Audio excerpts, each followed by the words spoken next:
Hey, good evening, everyone. Thank you for being here. My name is Lovey Offerly, and I'm the president of Nami Pierce. I'd like to welcome all of you, and I also want to thank you for attending our 2022 Legislative Forum. Now, if you are unfamiliar with us, Nami Pierce County is an affiliate of the National Alliance on Mental Illness. We are the largest grassroots mental health organization in the country. We are dedicated, and our mission is to provide support, education, advocacy, and public awareness so that all individuals and families who are affected by mental illness can build better lives. Now, as our focus is on mental health, we have invited candidates who are running for our Washington State House and Senate races to share their views and priorities on mental health issues this evening. We really are delighted to have those who accepted our invitation. It certainly shows your interest, and also it's an acknowledgement about the mental health concerns of the community. Nami Pierce County is a nonprofit, nonpartisan organization, and we have invited all of the candidates running for election, regardless of their party affiliation. So as such, we'd like to remind you that we cannot support or endorse any candidate. And we have asked the candidates themselves not to engage in campaigning or use this event to ask for votes, solicit contributions, or recruit volunteers. So thank you for that. Now, the purpose of this forum this evening is to give the Pierce County community an opportunity to meet their candidates and learn about their views and priorities on mental health issues, and time permitting, to allow our members and the community to share some of their mental health issues or concerns through their questions. This is meant to be a friendly educational evening, and it's not a debate forum.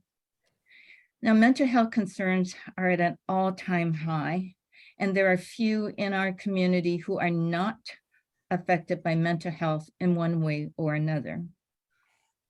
Now, before I turn this evening over, I'd like to introduce our forum team who helped put this together.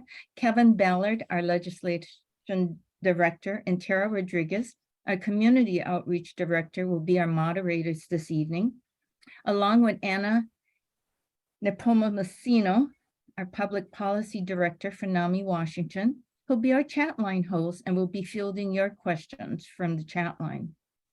Karen Davis is our Zoom producer. If you're having any tech issues, please message her in the chat line. And Patricia Kurtz is our co-producer and our timekeeper.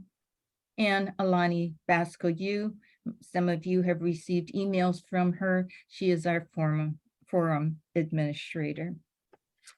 I do hope you'll enjoy the evening. And again, on behalf of our members and the mental health community of Pierce County, welcome and thank you for coming.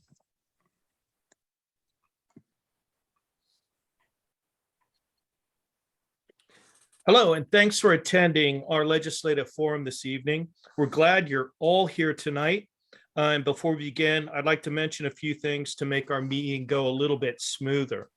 In a forum such as this, with such great participation, time is of the essence. So we'd like to provide the candidates with as much time as possible to speak, and ask that you acknowledge the following. Please mute yourselves unless you're speaking. And for the audience members, please enter any questions into the chat line, and we will try to get them time permitting. We have received questions earlier from the community, and we sent some of those to the candidates in advance. And with time permitting, we'd like to be able to share them and get the responses. For our candidates this evening, for the timer, please watch our timekeeper. When your time is up, the sand timer will be placed horizontally and time will be called, and that will be on Pat Kurz's window. You'll also hear a bell which will signify that your time is up.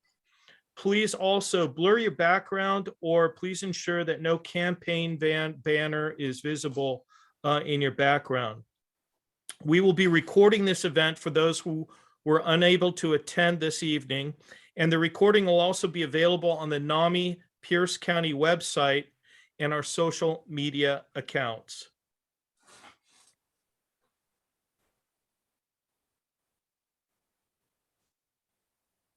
Here is our agenda for the evening. Welcome remarks, which we are in the process of now. We'll have our candidates introduce themselves. We will have speakers to share a story about how laws could affect a mental health journey. We'll then have each candidate share their mental health priorities and how they would address it. And finally, we'll field some questions from the community and the chat line as time permits. At this time, we would like to have each candidate share some information about themselves. The timer is set for 1 minute each.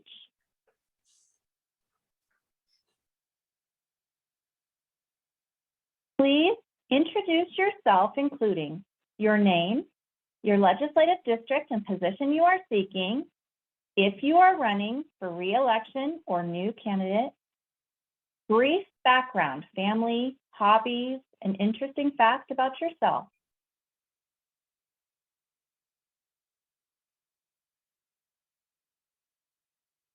All right, and with that, we'd like to begin the introductions.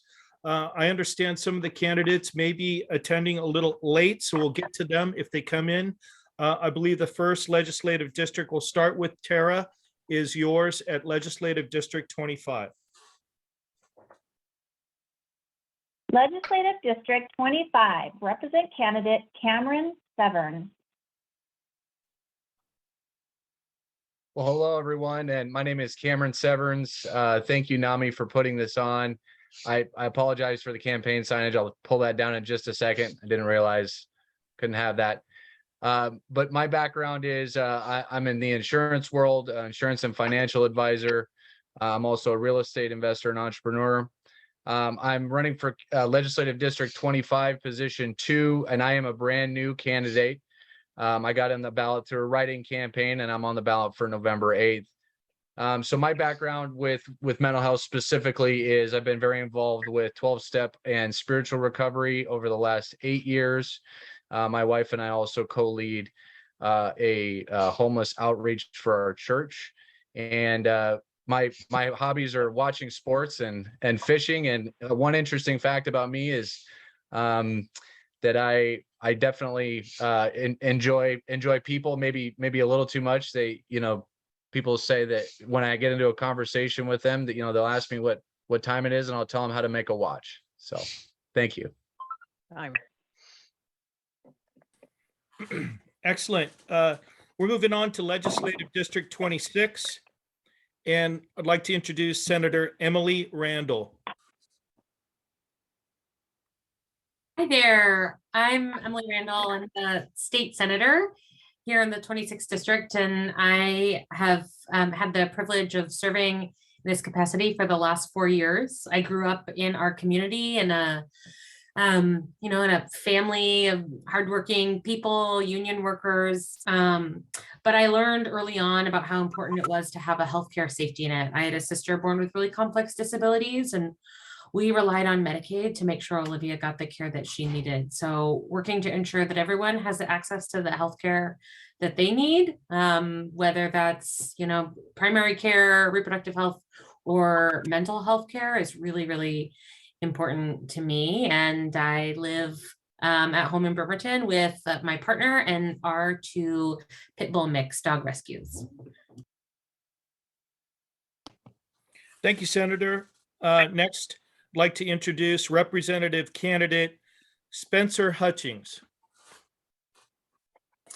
Hi, thank you very much. My name is Spencer Hutchins. I am a candidate for State Representative Position 1 in the 26th Legislative District. It is a pleasure to be with all of you, and thank you, Nami, for this great evening together. I grew up here in this community and graduated from Gig Harbor High School, attended Gonzaga University and UW Law School.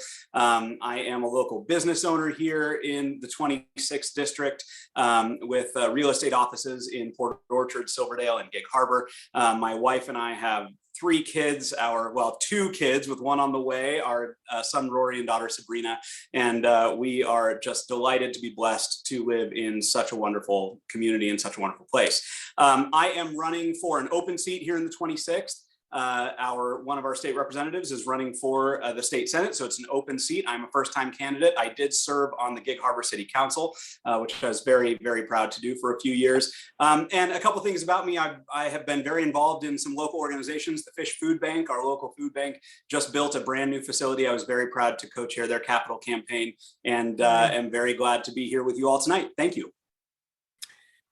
Thank you, Candidate Hutchins. Next, we have Representative Candidate Addison Richards. Well, hey, thank you very much, Nami, for hosting this forum and doing all the work to put this together. And thank you, everyone watching tonight. I'm Addison Richards. I'm also running for the open seat in the State House of Representatives in the 26th District. I live on the Key Peninsula and grew up in the community, went to Peninsula High School. And I've been a lawyer for people really struggling to make ends meet. Nonprofits like Northwest Justice and people who are dealing with crimes like domestic violence and human trafficking. And I'm running because I want to make more of a difference on issues like rising costs and public safety than just on a case-by-case basis. In order to take care of my mental health, I love to run and bike, and I've got my little puppy, who's a little Chihuahua Corgi at home. And then a fun fact about me is that while I was in law school, I worked on this issue. I made it a priority for our Student Bar Association while I was president of the student body. And I'm proud to say that today, the little committee we started when I was there is now a full-blown student organization that's still doing work to improve mental health at our law school. Time. Thank you very much, candidate Richards. Next, Tara will introduce the next legislative district. Thank you. At this time, I would like to introduce Legislative District 27, Senator candidate Ashley Ray. Hello, my name is Ashley Ray, and I'm running for state senate in the 27th legislative district.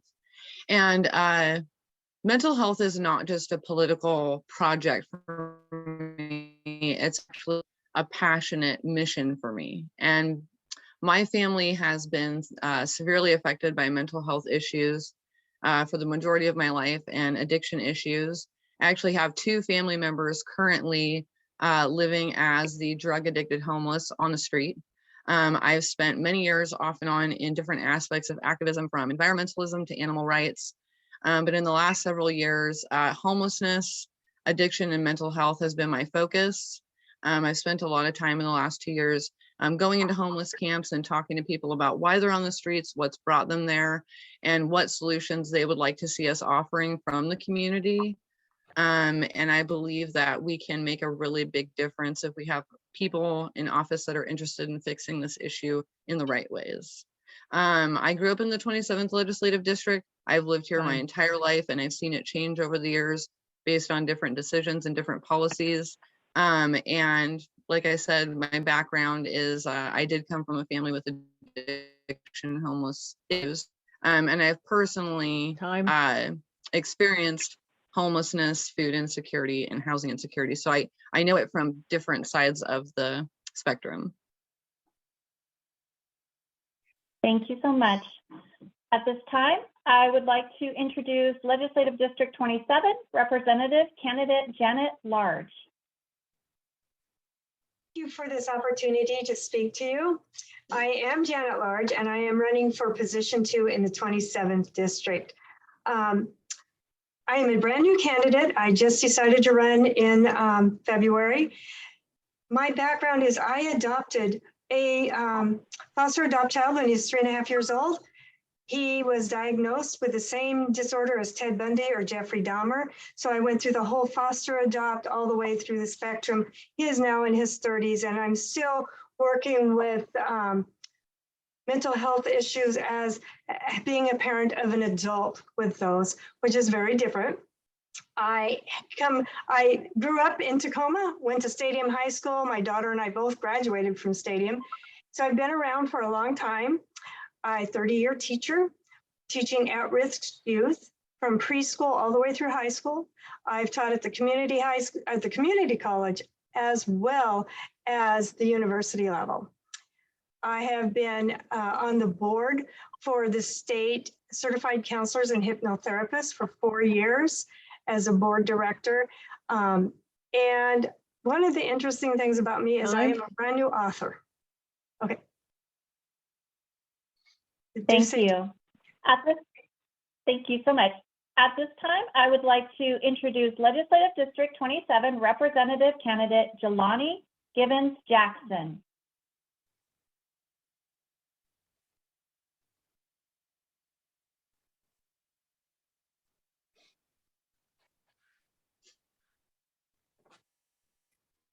All right, I'm going to go ahead and move on. At this time, I would like to introduce Legislative District 27 Representative Lori Jenkins. Thank you very much. It's great to be here. I just got onto the call because I'm running late with meetings tonight. So I guess my timing is impeccable, at least for a minute. Yes, my name is Lori Jenkins. I am serving in position 1 of the 27th district legislative, the 27th legislative district. I've served in that role for 12 years, so running for my 7th term.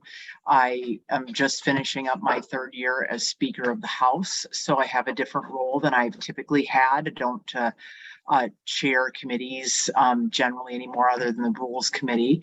But I I live in the north end of Tacoma, and most people in the district can see me walking around almost anywhere in the district. Try to walk to most of my meetings, and have been very excited about getting to see more people this year as opposed to our last electoral cycle. So, not sure if you wanted to talk to me, wanted me to talk about anything else. That's me.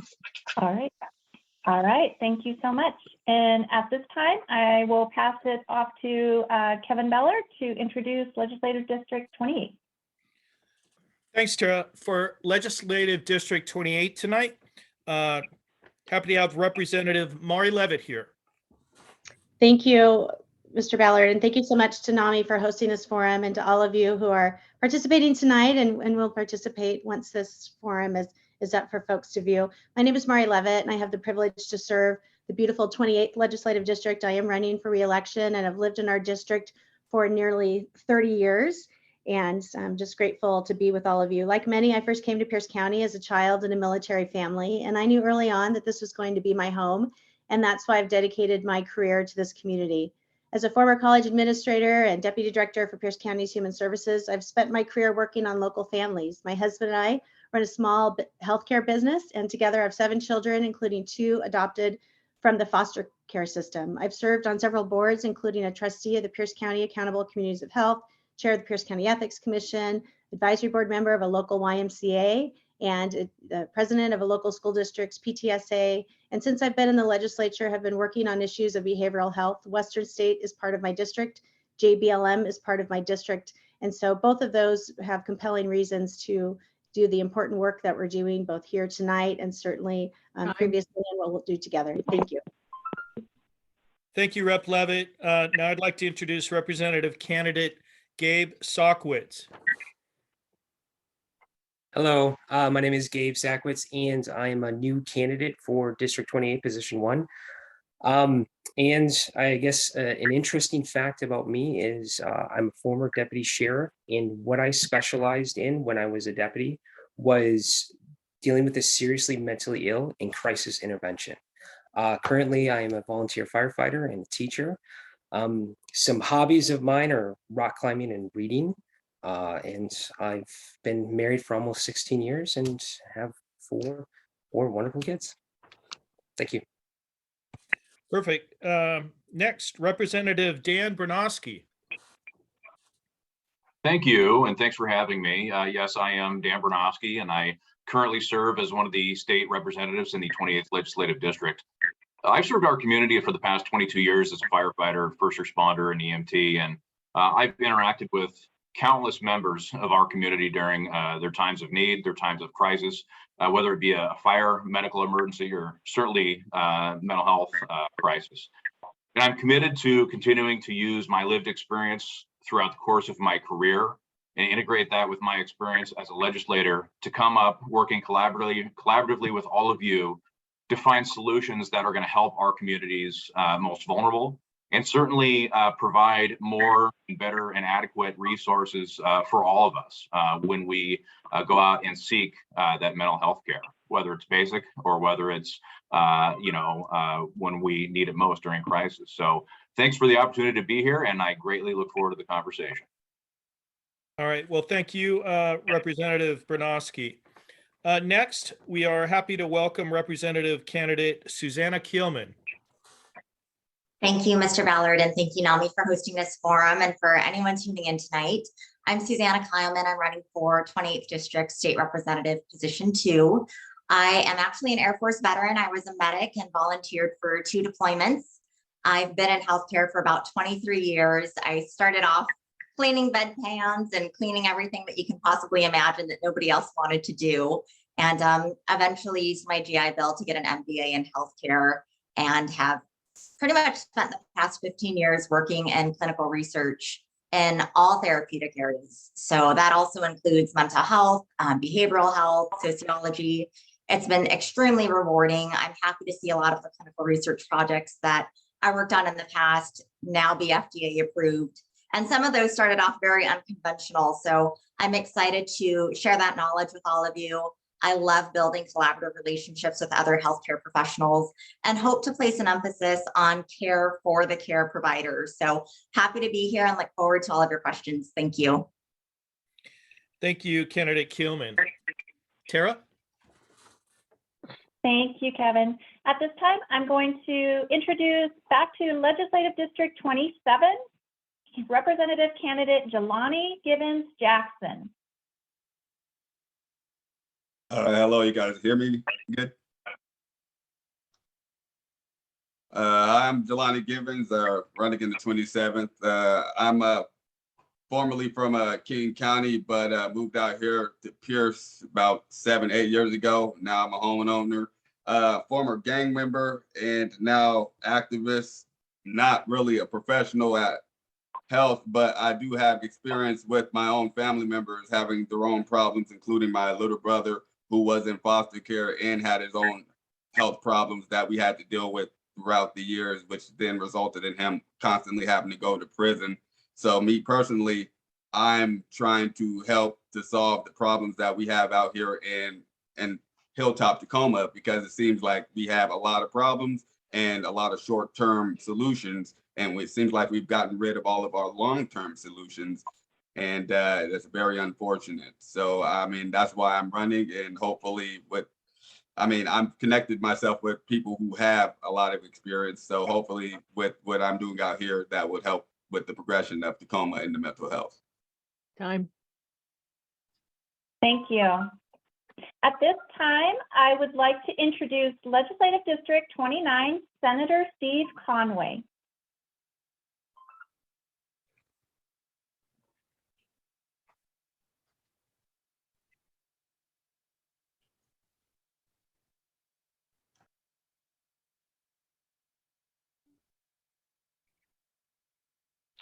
You're muted, sir.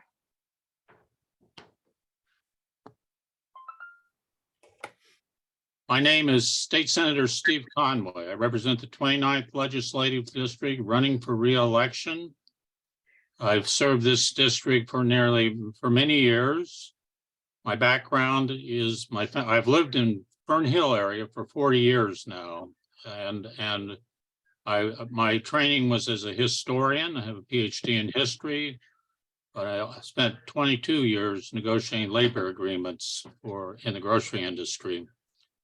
I would point out that I serve on the Senate Health Committee and have served on the House Health Committee.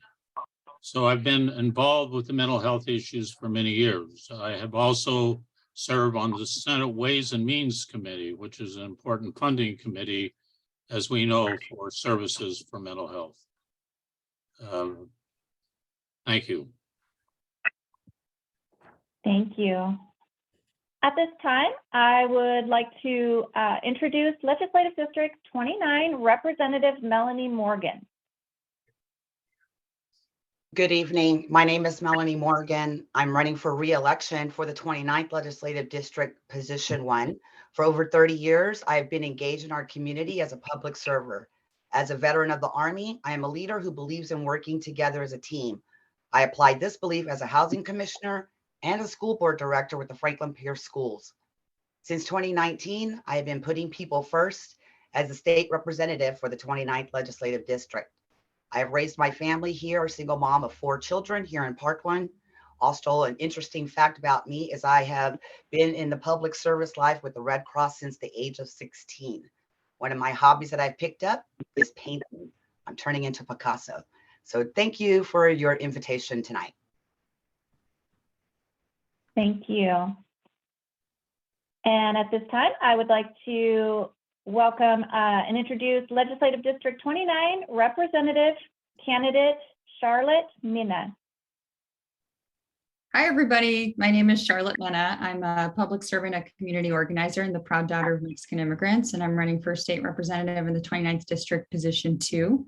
As I mentioned, my parents immigrated here from Mexico and put food on the table doing farm work and cutting meat at a plant just outside the Tri-Cities.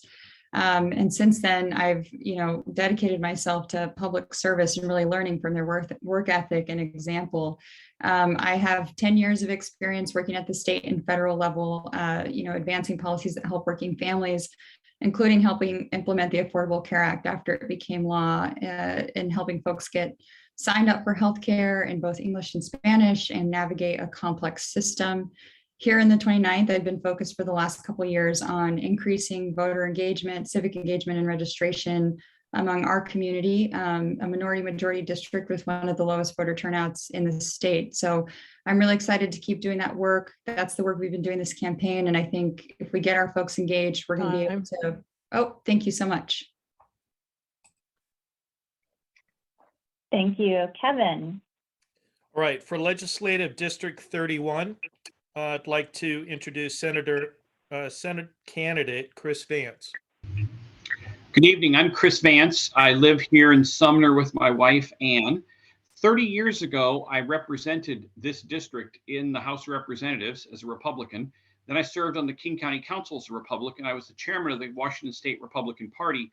Now I'm running for the state Senate as an independent because I'm just not really comfortable with either party.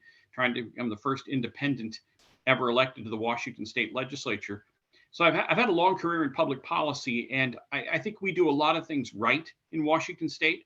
But one thing I think we have really not done well is put the systems in place to provide access and capacity for mental health and behavioral health. I think it's a long-term problem that was really just brought to the fore recently when County Executive Dow Constantine and the mayor of Seattle up in King County announced that they're going to put a $1.25 billion property tax levy on the ballot to expand mental health, behavioral health, substance abuse services.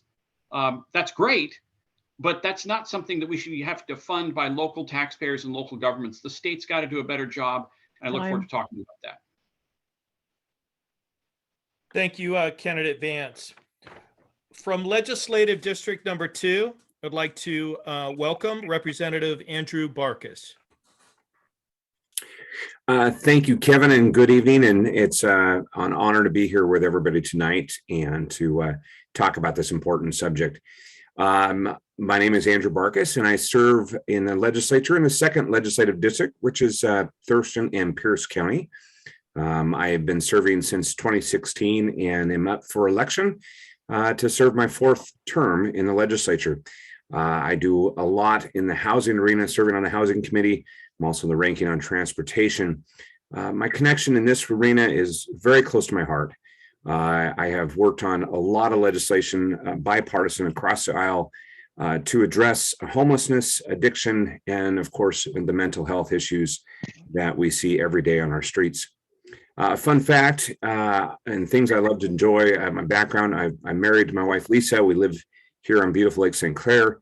And when we're not doing all the things legislatively and working, getting outdoors, camping throughout our beautiful state is one of my favorite things to do. And a fun fact, I've summited Mount St. Helens twice and look forward to the next mountain to climb. So thank you again for this opportunity tonight. Thank you, Rep. Barkis. Hey, I'd just like to thank everyone tonight for your introductions. And once again, welcome to our candidate forum. This evening, we have a couple of members of the community who would like to share a story regarding their experience with mental health and how a loss or lack of one affected them.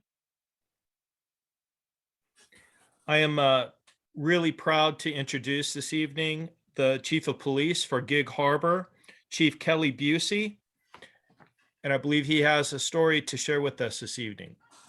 I do, and thanks very much. I'm going to try to share my screen if that works for people here.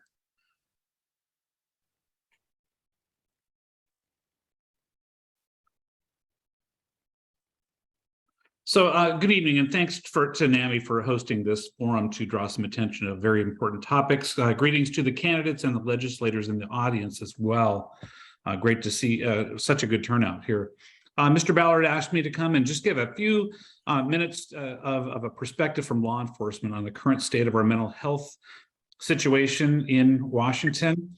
In addition to the overwhelming lack of bed space and treatment available to law enforcement, I want to draw attention to another area that I think is really one of the bigger obstacles towards us in law enforcement successfully intervening in the mental health system, people in crisis. First, though, I do want to recognize that the good work, as I understand that Nami has done in supporting substitute House Bill 1735 last legislative session, which really clarified the ability of law enforcement to use force in mental health situations. The 2021 legislation was not specific enough. It left a lot of voids in the law. And one of those voids happened to be the ability for law enforcement to intervene. So we saw a lot of law enforcement officers standing by while our fire departments were thrust into some pretty uncomfortable positions. So thank you for your work on that. I'm glad we have that much more clarified. This is a file on a person that I'll just refer to as Jim. That's not his real name. Jim has been in our community. I've dealt with him for the last 12 years.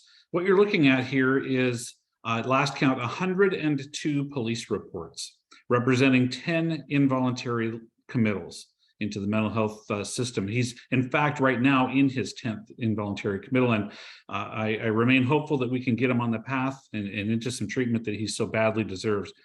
But he's been problematic in our community, and we fear for not alone his safety, but the safety of others too. His behavior seems to be escalating. So we continue to try, but it's just representative of how much effort we've put into getting one individual in our community some help. So as you know, very generally, a peace officer can intervene in a mental health situation and take someone into custody. Generally, the terms we use are when they're a danger to themselves or others, or if they're gravely disabled. Now, there's a substance abuse component to this as well, but generally, danger to self or others is the working terminology that we use. And that's in the moment. So for instance, if I took someone who was a cutter, somebody cutting their wrists, to the hospital, they could be then interpreted that at that moment, they are no longer a danger to themselves and be released. So the cycle continues. Somebody like Jim that I previously referenced there, we tried to get him under there. He's been presenting himself aggressively in the community. We believe that if he doesn't hurt someone, he's going to be hurt himself.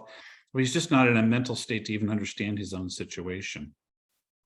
So as I look around at alternatives for other states, I see that the state of Washington has probably the most narrowly constricted criteria for helping someone involuntarily, taking them into custody. And I don't have to look any further than, say, Oregon for some other little bit more malleable language that allows us to intervene. So that we factor in somebody's ongoing state. Arizona is just yet one more example, and I would encourage you to do research in other states, but they open the door to recognizing the person's whole self or their behavioral, their ability to recognize their behavior or even reality at points. I think we need to open the door to those sorts of things. These people don't belong in jail. We don't want to take people like Jim to jail.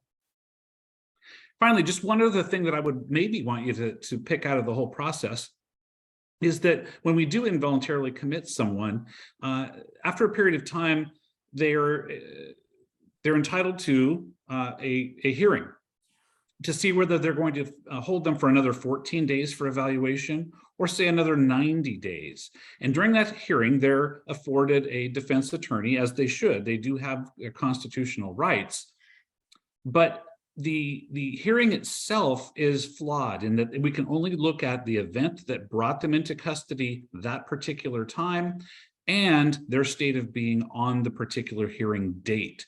So I can't show the 101 previous reports on Jim if and when we have an upcoming 14 or 90-day hearing.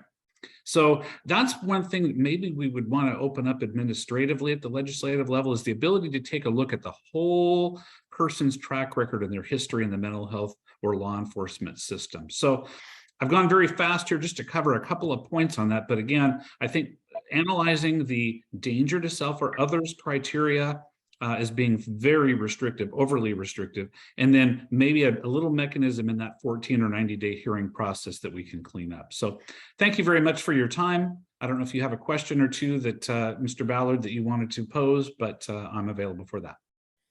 Thank you, Chief Busey. I think we're going to take questions at the end of our next guest.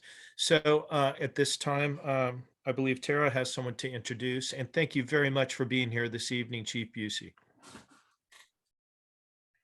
Thank you, Kevin. Now I'd like to introduce a family member from Nami, Pierce County to share his story. Martin Martin, welcome. Hello, everyone. My name is Martin. Mental illness runs in our family. My older brother's life ended in the early 80s while he was at Eastern State Hospital. I'm very grateful for Nami, and I will be very brief and to the point. I'll share a more recent experience about a possible law that could have made a difference for our son and our family. Our son has mental health challenges and has been diagnosed multiple times with schizophrenia. He was living at a mental health residential facility in Tacoma. He left there and no one knew where he was, and we could not find him. The treatment facility said they filed a missing persons report. SeaTac Airport police later told us that our son attempted to catch a plane to Israel with no money and no passport. They cited him for loitering, and eventually King County Mental Health was called and interviewed our son. He was released and then went missing for many days. All the while, our family had been frantically trying to locate him. Port of Seattle police said he did not show up in their database of missing persons. King County Mental Health did not have that information either. If there was a law enacted requiring a statewide database of people who disappear or go missing from mental health residential treatment facilities, which both law enforcement and county mental health professionals could access, it could make it significantly easier for families like ours. Families are desperately looking for their loved ones, yet they may just be over the county border or in some other county and found by agencies there, but often families never know because they're in a different county. They could be hurt in a hospital or even dead, and we may not know. Thank you. Thank you so much, Martin.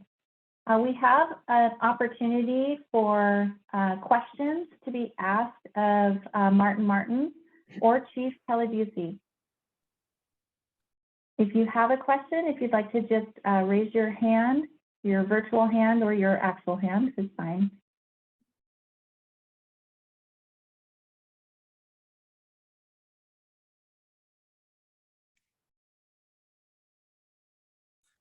All right, I just would like to take another moment to thank you both for coming out and sharing your stories with us. Thank you so much.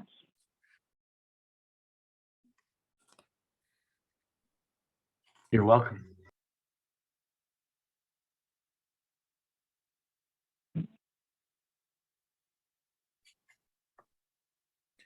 Okay, as we move on to the next slide here, this portion of the forum is going to be the candidate mental health priorities. And now we'd like to ask each of our candidates to share their top 3 mental health priorities or issues and how you plan to address them. Let's begin tonight with Legislative District 2 and Representative Andrew Barkis.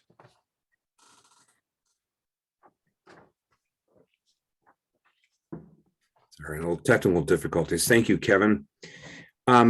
Well, thank you. And thank you for those stories, both the chief and Kevin for the Martin for his touching story.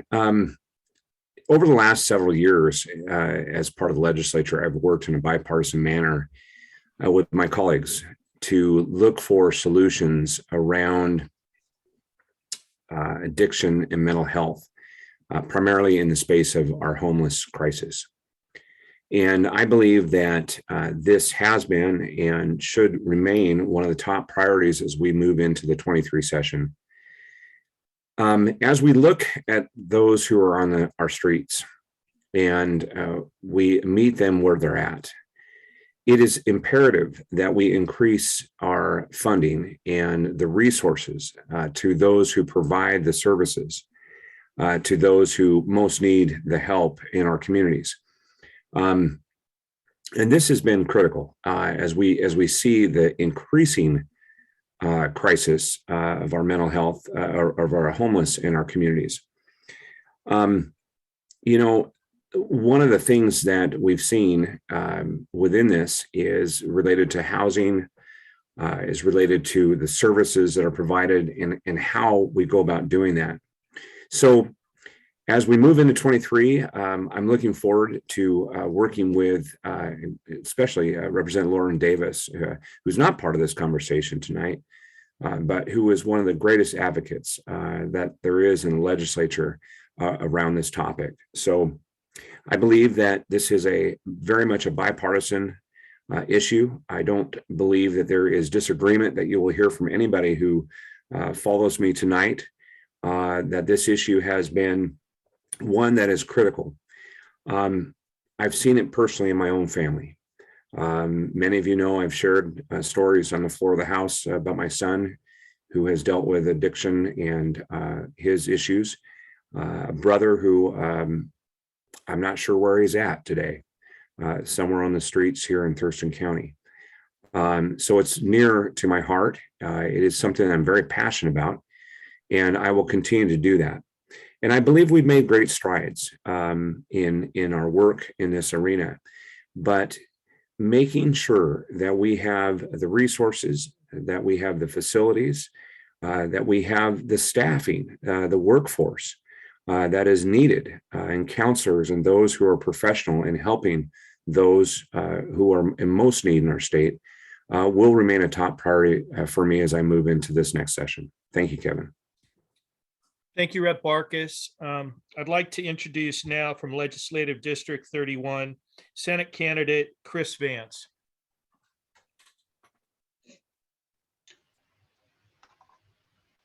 I wasn't ready because I thought you were going to go in numerical order again. But thank you for not doing that. So I have two priorities. They're both very big, I think. The first is we need to start regarding behavioral health, mental health, counseling as part of basic education in our schools. We've got to make sure that every school in the state has the counselors and mental health professionals that they need to take care of kids, because if you can take care of these issues early, you solve a lot of problems downstream. And the problem has been that the state has, for most of our history, not really funded this, and it's been up to school districts to fund it with local levies, which leads to uneven levels of service. Property tax rich districts can afford more services than others. I think that's just wrong. In fact, one of the main reasons why I'm running for the legislature again is because the state has failed to meet its paramount duty to fully fund basic education. They did not address the McCleary situation. I spent 8 years working for Superintendent Randy Dorn during the height of the McCleary debate, and the legislature took a couple steps forward, but the school districts are still far too dependent on levies. I think we have to fully fund these services within basic education state funding, so it is uniform and fully funded across the state. The second thing is just the whole huge issue of access to services and capacity. There's not enough beds. There's not enough crisis centers. There are not enough treatment options. And again, as I said in my opening remarks, King County is trying to address this by pulling everybody together to pass a mammoth property tax increase to fund a network of these services. That's really interesting. I mean, first of all, it is depressing that one county needs to go do this on their own, apart from some sort of comprehensive plan and strategy provided by the state. And as with so many other things, there are things that King County can afford that the rest of the state cannot. So the state needs to look at this and do at the statewide level what King County has done, which is do a comprehensive assessment of what the needs are, and then how much money they need to pay for it, and then find a way to pay for it. Because we cannot just continue to limp along as we have. We've got to take this seriously, and we cannot leave it to local school districts to fund with local dollars or local governments to fund with local dollars. So this is going to be something I look forward to working on in the legislature. It's one of the 4 or 5 biggest issues I think the state faces. Well, thank you, Candidate Vance. And we jumped the order so that you could get to your next event, understanding you have to leave early. Perfect. So Thank you. for I do have being to leave here. it. Thank you. Yeah, Tara, on to you. Thank you, Kevin. All right, next, we'd like to hear from Legislative District 25, Representative Candidate Cameron Severn. Well, thank you, Tara. My priorities, I have 3 of them. Number one, to echo future Senator Vance, there is mental health in schools, increased investment in mental health in schools. COVID has exacerbated and put a tremendous amount of pressure on students and teachers, so much so to the point that the teachers and students that I've spoken with feel that the situation is almost untenable. So that also will come down to funding at a state level, I think, so that we can get uniform funding across the board. Every mental health resource available to our students is, I think, 100% necessary because it provides an excellent access point for our students. And we've encouraged students from the beginning and teachers to talk about, when they're not okay. And right now, there's nowhere for them to express that to a professional, or there's very limited resources for them to do that. Number 2 would be encouraging community level support and investing in community level support. Right now, we need more crisis centers. We need more residential centers. We need more respite care. And that's got to be a serious investment from the state level. Right now, I think the last thing would be co-occurring mental illness and addiction, substance use disorder with co-occurring mental illness. And having places that will be able to actually treat folks that have these issues. Right now, I think it's about 20% of treatment facilities or day centers, crisis centers, can actually treat substance use disorder and co-occurring mental illness. So what I'd like to do is have a serious investment in those 3 things. Thank you. All right, thank you for that, Candidate Severns. From Legislative District 26, I'd like to introduce Senator Emily Randall. Well, thank you so much for the opportunity to be here and to listen to our neighbors. And I'm grateful also for certainly Chief Busey coming to speak with us. I had a chance to have a similar conversation with him recently and have been on a number of ride-alongs that have only emphasized how important it is to have immediate crisis triage care for co-occurring disorder, mental health, and substance use available in our communities. Because right now, our options for law enforcement and for community are jail and the ER, neither of which is usually the right place for someone to get the care that they need when they're in crisis and struggling. So I've had some great conversations about how we build up more infrastructure, making sure that there are beds available in every county that are able to meet neighbors' needs, some interesting models around the country, including in Arizona, where the state pays for the first 23 hours of crisis care for someone before they can move them into the next steps in their treatment. I also think we need to be working on training enough mental health professionals so that we can staff the beds that we need to meet the needs of neighbors. I chair the Higher Education and Workforce Development Committee in the Senate, and I'm always trying to figure out how we get the students that we need into the right seats so that we can train them to provide the support for our community. And I think we will need to continue doing that work. I'm also so glad to hear about the group desire for mental health in schools. I've done some work on school-based health centers that are really meeting so many needs where we're able to stand them up in community. And I think ensuring that there are more school-based health centers in more districts across the state is really important to ensure that, it's not just our school counselors that are struggling to carry all of the load of meeting students' increased mental health needs, but that are able to partner as well with community-based health centers that are doing that work. Well, thank you very much, Senator Randall. Next, candidate Spencer Hutchins, please. Thank you very much, and I want to again thank Nami for this forum. When I was in college, the place I worked, the office was directly next door to the Spokane Nami office, and I saw firsthand the incredible work that this organization does, the advocacy, the support, the help, and so it just is important to repeat what a privilege it is to be with all of you, and thank you very much for what you do for the community. I also want to thank Chief Busey. It was my pleasure to support his department when I was on City Council, and it brings me to the first priority that's on my mind, and that is, and it's been said before, there's so much that's been said that I agree with here this evening.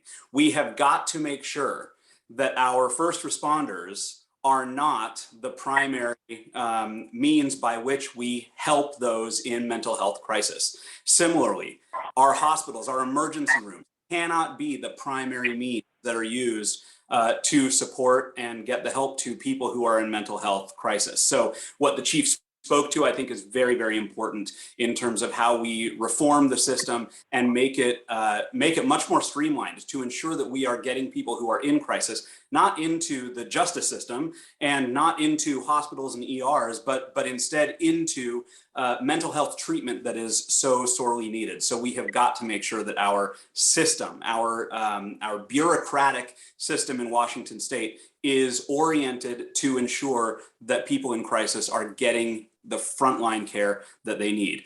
My second priority is funding. It is very obvious. I mean, I think it's obvious to anyone who has looked at what's going on in our state and community lately that mental health crisis is clearly, it needs to be a top priority of the state of Washington. And so we need to make sure that there is funding for facilities, for beds, as Senator Randall said. We need to make sure that we are providing for beds and facilities for people who need the specialized mental health treatment that is so difficult for them to find. We need to make sure we are providing support to augment our mental health staffing structure. We are woefully behind in personnel to help address these needs. I think for me, a third priority is housing, and you heard Representative Barkas talk about that. When people are getting out of mental health treatment, when they are getting out of crisis, we need to make sure that they have a place where they can land. And right now, housing affordability is just not there. It is really difficult for people to afford to live in our community, let alone people who, in addition to financial struggles, are dealing with mental health, substance abuse, any other additional issues on top of the financial. So we have to make sure that what we're doing in Washington State is oriented around improving and increasing our housing affordability and making sure there is a place for people to land when they come out of that system. I have a member of my family, very close member of my family, who has struggled with mental health crisis pretty much his entire life. And if it weren't for the family around him, and if it weren't for the VA system that he fortunately has around him, he would be one of those people like Chief Busey was talking about. So this is something that really cuts close to home, and it's something that is an absolute priority for me in the legislature. Thank you. Right. Thank you very much, candidate Hutchins. As a friendly reminder to our audience this evening, if you have a question for our candidates, please write it in the chat. And during our question period, we'll be happy to ask those of the candidates, time allowing. Our next person with their mental health priorities will be Representative Candidate Addison Richards. Thank you. And I also want to acknowledge Chief Busey and thank you for your service to our community and for the solutions you talked about tonight. And then also to Martin and sharing that story and having the courage to come on tonight and tell us about your experience. It was really powerful. And thank you for that policy proposal. I'll highlight three policy areas to build off of those ideas. Homelessness and frontline care, which we've already heard a lot about, and then education, but then also access to mental health care for everybody who wants it. So first with homelessness and frontline care, heard it said nearly a few times by folks already, a line I've said from the start of the campaign that we too often treat mental health issues in our state with jail cells, ERs, and tents on the street, and that's unacceptable. I've got friends who are nurses and doctors in ERs who are constantly dealing with this, and that's increasing the cost of healthcare for everybody because emergency room care is some of the most expensive care that exists. On top of that, there's simply not enough beds at Western State, for example, and other places to have people go, and that's got to change. We've got to increase shelter capacity and make sure that our shelters are safe for everybody who's staying there. And then building off of that into education, we've got a we've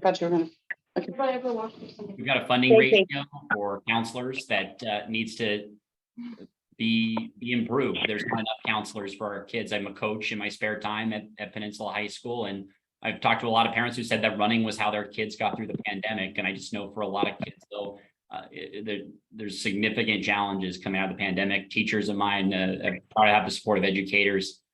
They are talking about behavioral issues that are really burning them out as well. And that's all stemming from experiences that have happened during the pandemic. And so we really have to improve funding for counseling. And that goes to Mr. Vance's idea on changing the funding formula overall, in terms of property taxes in our state.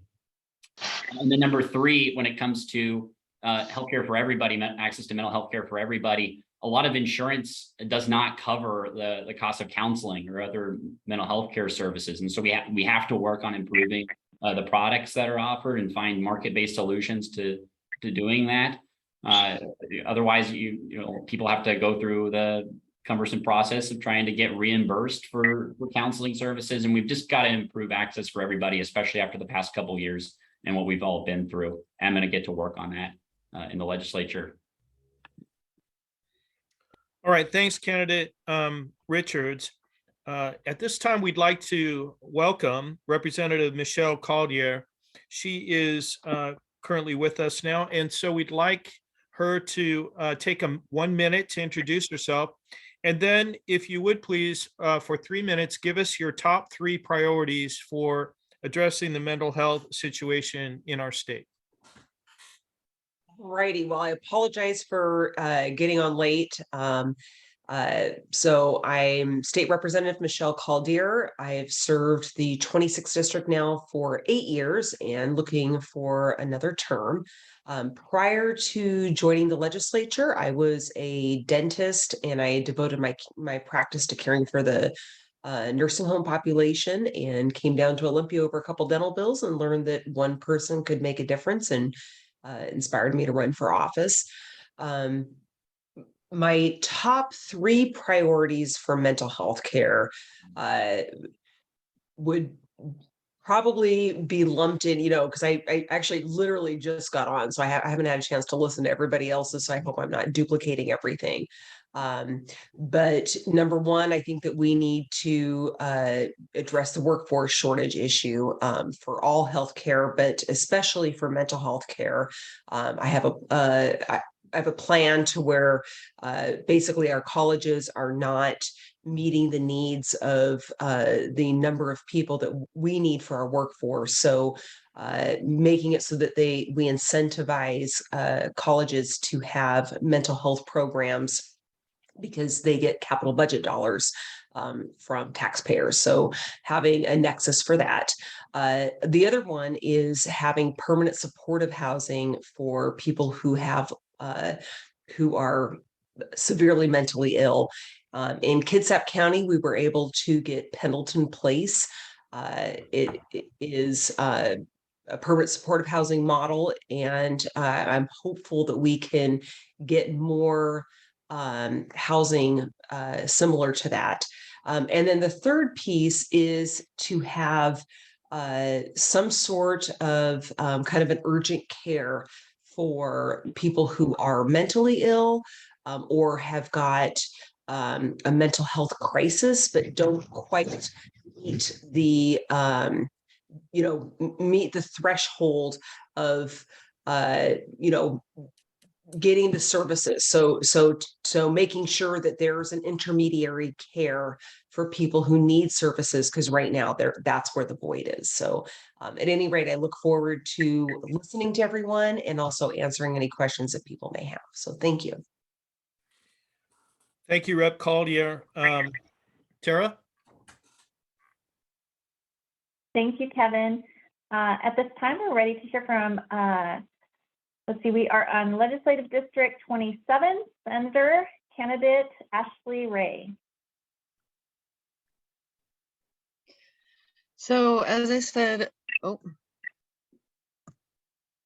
right. So as I said before, I've worked in in the homeless camps for the last 2 years, and so I've been able to speak to a lot of our community members about not just what our priorities are as a society, but what their priorities are for themselves and how they're getting through these situations. And one of my legislative priorities is prevention. And I've heard a lot of people talk about prevention through the school systems and with children.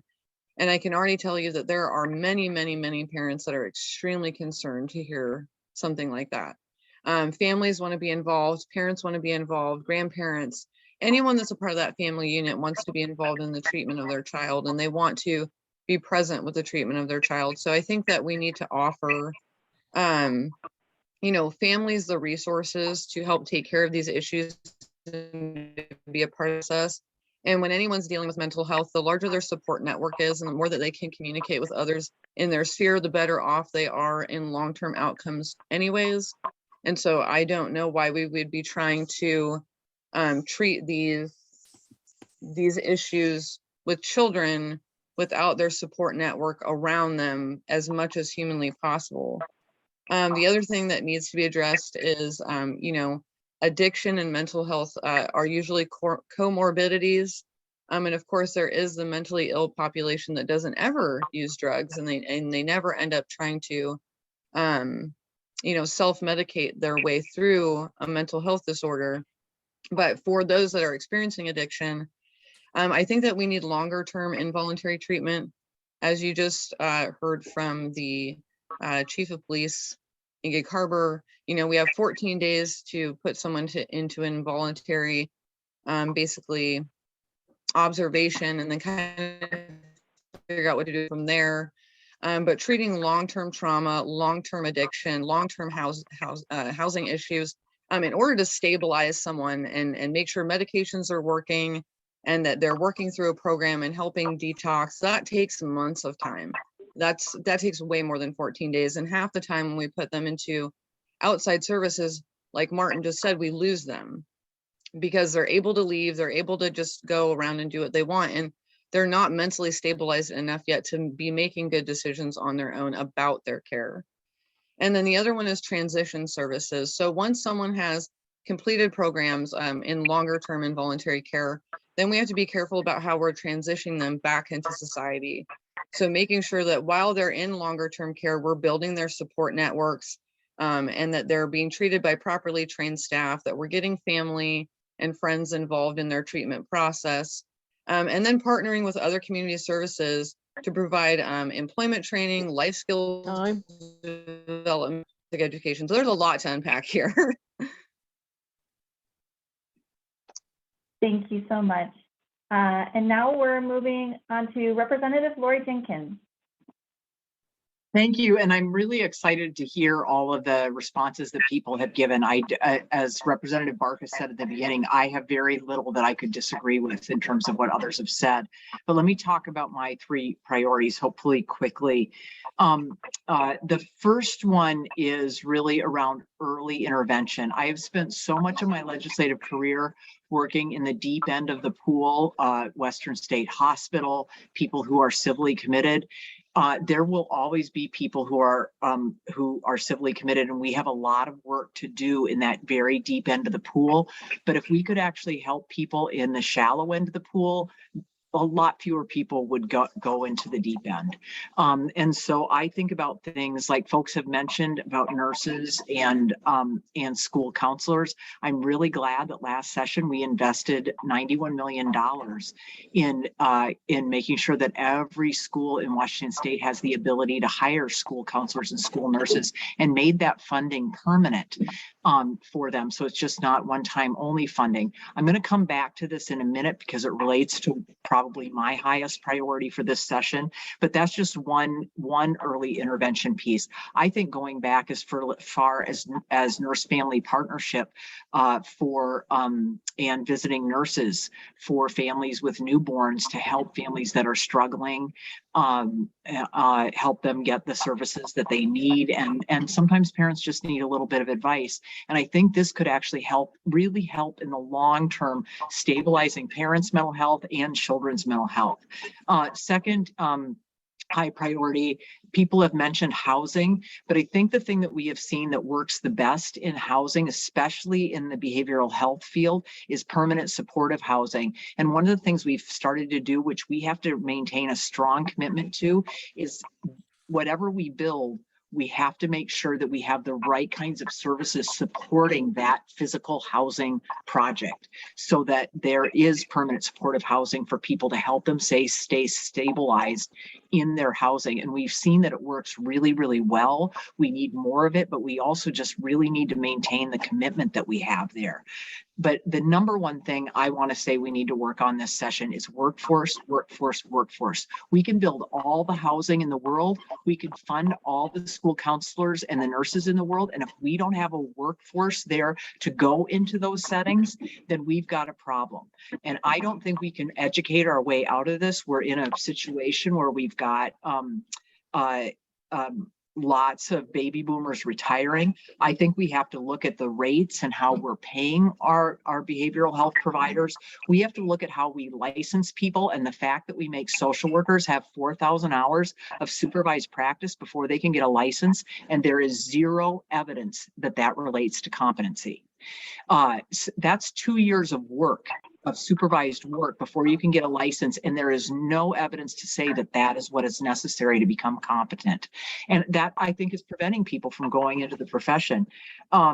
So anyway, these things are all related, and in our world right now, I think workforce is really the place where we have to be super aggressive to move forward. Thank you. Thank you so much. Representative candidate Jelani Givens Jackson. Hello.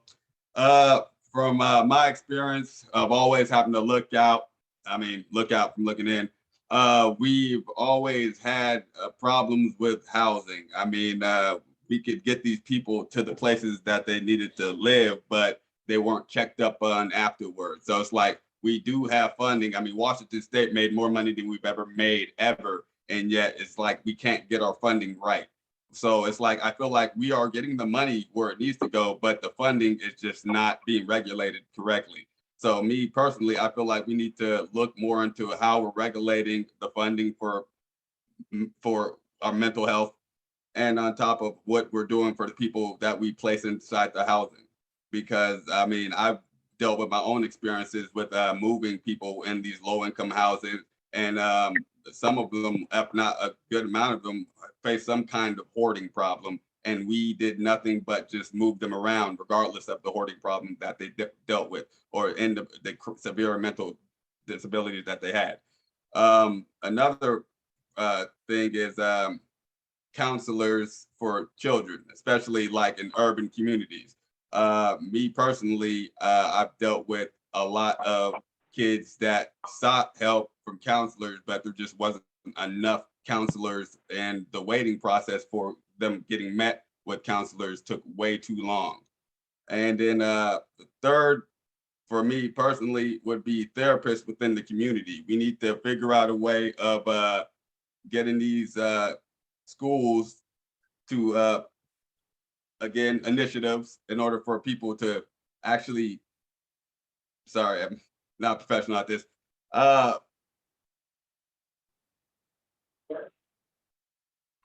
there's not, best way of putting this, therapists in urban communities aren't really talked about. So we don't really, there's not really anything pushed out there for us to get therapists, especially when they look like us. So I would really like for there to be an initiative or something to push more people like me in order to get positions to help the communities as far as therapy, because that seems like it's taboo when talked about within the communities. I'm good. Thank you. Representative candidate Janet Large.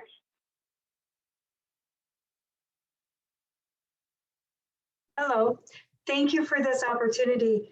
And I would like to say to Martin, I have been where you're at with not knowing where your mentally ill person is, if they're alive, if they're dead. And that is an issue that is dear to my heart.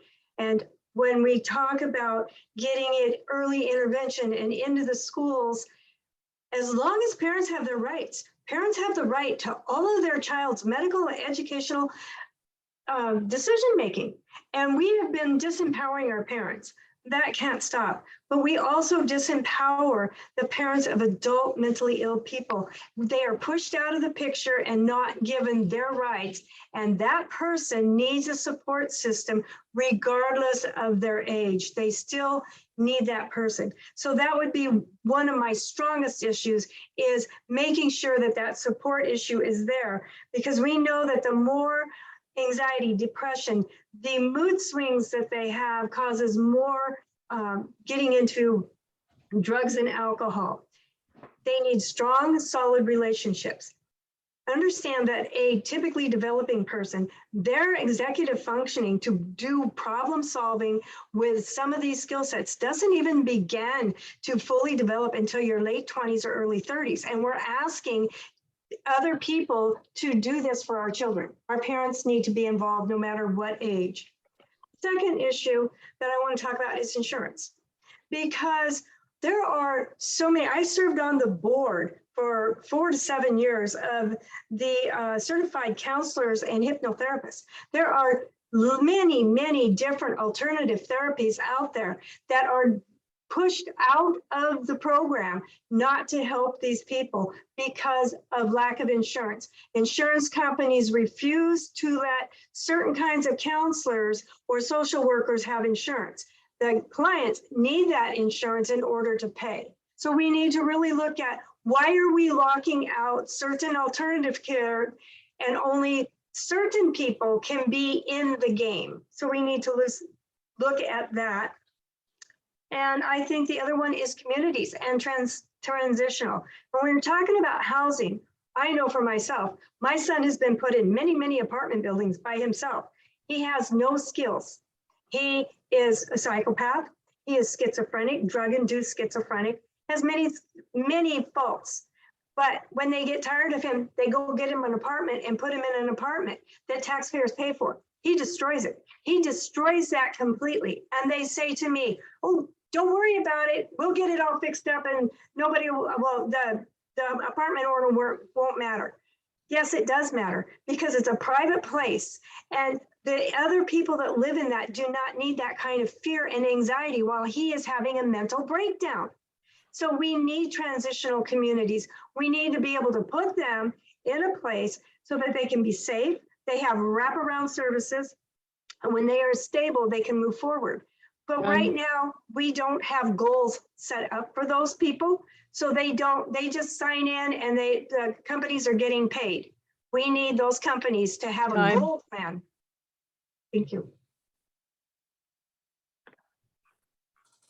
All right, for Legislative District 28, Representative Maury Levitt. Thank you so much, Mr. Ballard, and I really appreciate listening to all the great ideas that have been talked about so far. I'm going to try to take a little bit different tact, maybe on one or two of them, and then I'll be repetitive. So apologies, but I think it's an important issue. One of the first priorities that I have for our county and certainly our state is a coordinated system. We have a really fragmented system. And because of that, Kevin Carter Jr. Died on the tracks in the 28th legislative district out of failure for our system and who didn't serve him, and attempting to visit a hospital in Pierce County at Wellfound 3 different times. He wasn't served, and as a result, a family mourns. So we need a strong, robust, coordinated system. And I'm looking forward to the implementation of 988 911, because I think that will feed into this coordinated system that's so essential. I had the opportunity to visit 911 not that long ago, a couple weeks ago, and talking about the implementation of 988. And I think there's real hope there, but we need to make sure that they've got the resources and the opportunities of time, from law enforcement to our first responders to our network of providers, to be able to set that system up. And really proud of the legislature for the good work they did on 988. The second thing I have to reiterate, what the speaker talked about, is workforce, and not just workforce. We certainly have a workforce shortage, and we need to figure out how to shore that up. But our workforce rates are really problematic to creating a strong network. We have families on a waiting list that are waiting for outpatient mental health services for a very long time, and that's simply unacceptable to Pierce County and to Washington State. So we need to ensure we have a strong, robust workforce, and we also need to make sure that the legislature invested in a 7% Medicaid rate increase for our providers, and we need to make sure that we fulfill our promise to them on that, and also expand those rates. And then the third thing, I think we need to pay attention to certain populations that really have higher rates of suicide ideation. This includes our veterans and our military families, our LGBTQ youth, which we know have a higher rate than their counterparts. And then in addition, we have racial disparities in mental health and the criminal justice system. And that bears out in challenges for our families across Pierce County and the state. And then, of course, I can't echo enough the good comments for folks who talked about early intervention and making sure that our school districts, from our littlest learners in early learning and pre-K and kindergarten through post-secondary education, that we continue to invest in counseling and opportunities for those children and their families, so that we can build that robust system. So when crises happen, there's support and wraparound opportunities for them. Thank you. Thank you, Rep. Levitt. Representative candidate Gabe Sackwitz. Yeah, so top priorities, staffing. We need psychologists, we need psychiatrists, we need therapists. We also need training for law enforcement and just training for first responders in general. One thing that we were doing when I was in the sheriff's department is through the jails, when somebody would get arrested, they would immediately be psychologically evaluated. And if they had any mental illnesses that could be caught right there, they were directed towards treatments, and they were given the resources and stuff needed to address that. So that's one avenue that we could start to implement here, and it was effective from what I saw, but I'm not saying it's the only method. But again, we also need to be staffing the facilities that we already have, as well as, if we need more facilities, definitely get those facilities. Thank you, Rep. Candidate Sackwitz. Representative Dan Bronowski. Thank you, Mr. Ballard, and thanks everyone for, again, allowing me to speak on all these issues that we care about. The 3 things that I'm going to talk about, real quick caveat, by all means, by no means are they all encompassing, right? I mean, these are 3 things that I'm going to talk about, but they are not the only priorities. There are several other priorities in this space that I am concerned about and will continue to work on. The first thing I'd like to talk about, one of my colleagues mentioned earlier, I think it was my seatmate, Representative Levitt, was the 988 system. It's online now. It's online now for people to be able to use if they're in crisis, or if they need to talk to someone if they have suicidal ideations. That's a great first step. But because it is so new, it does need to continue to be worked on. As a first responder, as someone who responds to 911 calls, I can provide good insight working with stakeholders such as yourselves, but also the agencies that are going to be staffing the 988 line, certainly the Volunteers of America, the healthcare services, but also South Sound 911, who runs our countywide dispatch center, to try to make it work better for everybody. It's just so new that we all need to continue to collaborate to make sure that that infrastructure is continued to build out, and we do it in such a way to where when you call 988, someone can respond in the field. That's not just a law enforcement officer or a firefighter. but in many cases, it is going to be a firefighter and EMT such as myself, because there just aren't enough people out in the field. So that's something we need to work on. Also, I heard wraparound services mentioned a little bit earlier. This is a space where obviously we need to continue to improve, but work collaboratively and innovatively to come up with new ways to get people plugged in to where they need to get plugged in so nobody falls through the cracks. An example is I'm working with Pierce Transit right now to see perhaps there's space for a transit agency to bring on someone that's a mental health professional to help someone who doesn't interact with police, who doesn't interact with firefighters, who perhaps hasn't been seen by a mental health professional. What if we could plug them in? What if we had someone who could help them navigate the system, because it is so cumbersome and difficult? And that's something I run into a lot as a provider out in the field is we are getting better. We do have other alternatives to the emergency room, but we just need more of them. So that's something that also we're continuing to work on. But obviously, we can't do any of this without the workforce in place that's going to be able to provide these services. This has been mentioned several times. I completely agree. I heard from a provider that, we're offering bonuses for $25,000 to come on and work, but there just aren't enough people that are taking advantage of that opportunity. So what we need to do is expedite licensure. I heard from the psychologist that a person who just graduated college this year has been waiting 8 months from Department of Health to get their psychologist license. That's completely uncalled for, and we need to figure out a way to speed up that process so people can get out there and work. But anyway, those are 3 of the things that I'm working on currently, and many more things I'm working on. But thanks for the opportunity to speak on the 3 issues that I care about. Thank you, Rep. Bernosky. Representative candidate Susanna Kyleman. Thank you, Mr. Ballard. So I agree with the majority of what everyone has been saying. I think they're all great ideas, and I'm truly hopeful that we can all work collaboratively to get all of these things done. And of course, funding is always going to be an issue, but it needs to be a priority, that's for sure. As a healthcare professional who's worked in the emergency department and seen it be used as the only resource to treat the mentally ill, I definitely can appreciate having other resources. But it also starts with prevention. We're all kind of one circumstance away from a completely different life. And so I would like to think and hope that once I'm elected, we can implement some policy changes that includes preventative measures, such as including our therapist, healthy living, healthy lifestyles, encouraging those things so that people can have the personal tools to avoid these circumstances if it's within their control. And of course, there's other variables where it's out of their control. And if that happens, then we start getting into the treatment aspect.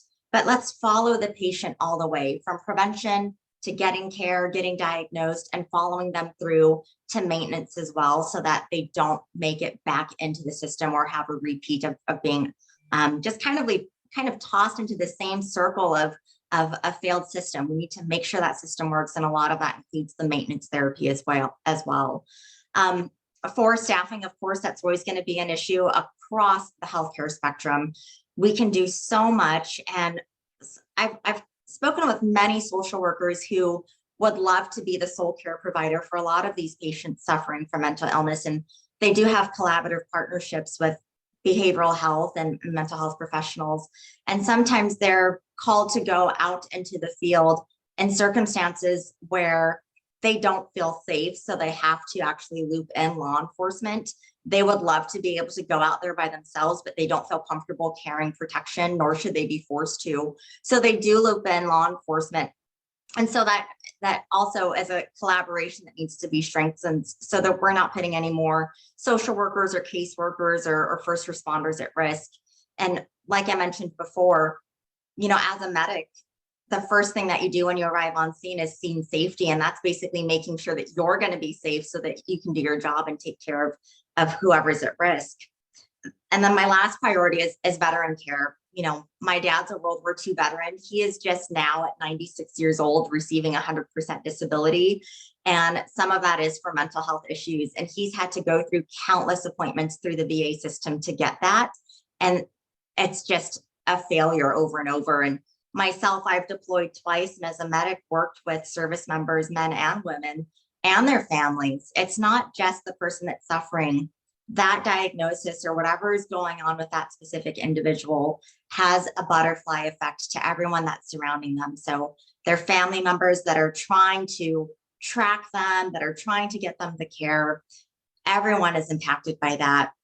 And then that brings me to my last kind of solution moving forward is a lot of these family members and care providers that are in adult family living homes have the required number of hours used to or needed to pursue licensing or education within this field. So I'm hoping, and I hope we already do this, and if we don't, it's another failure, that we're at least taking into account that responsibility and encouraging them to pursue careers in that field. Thank you.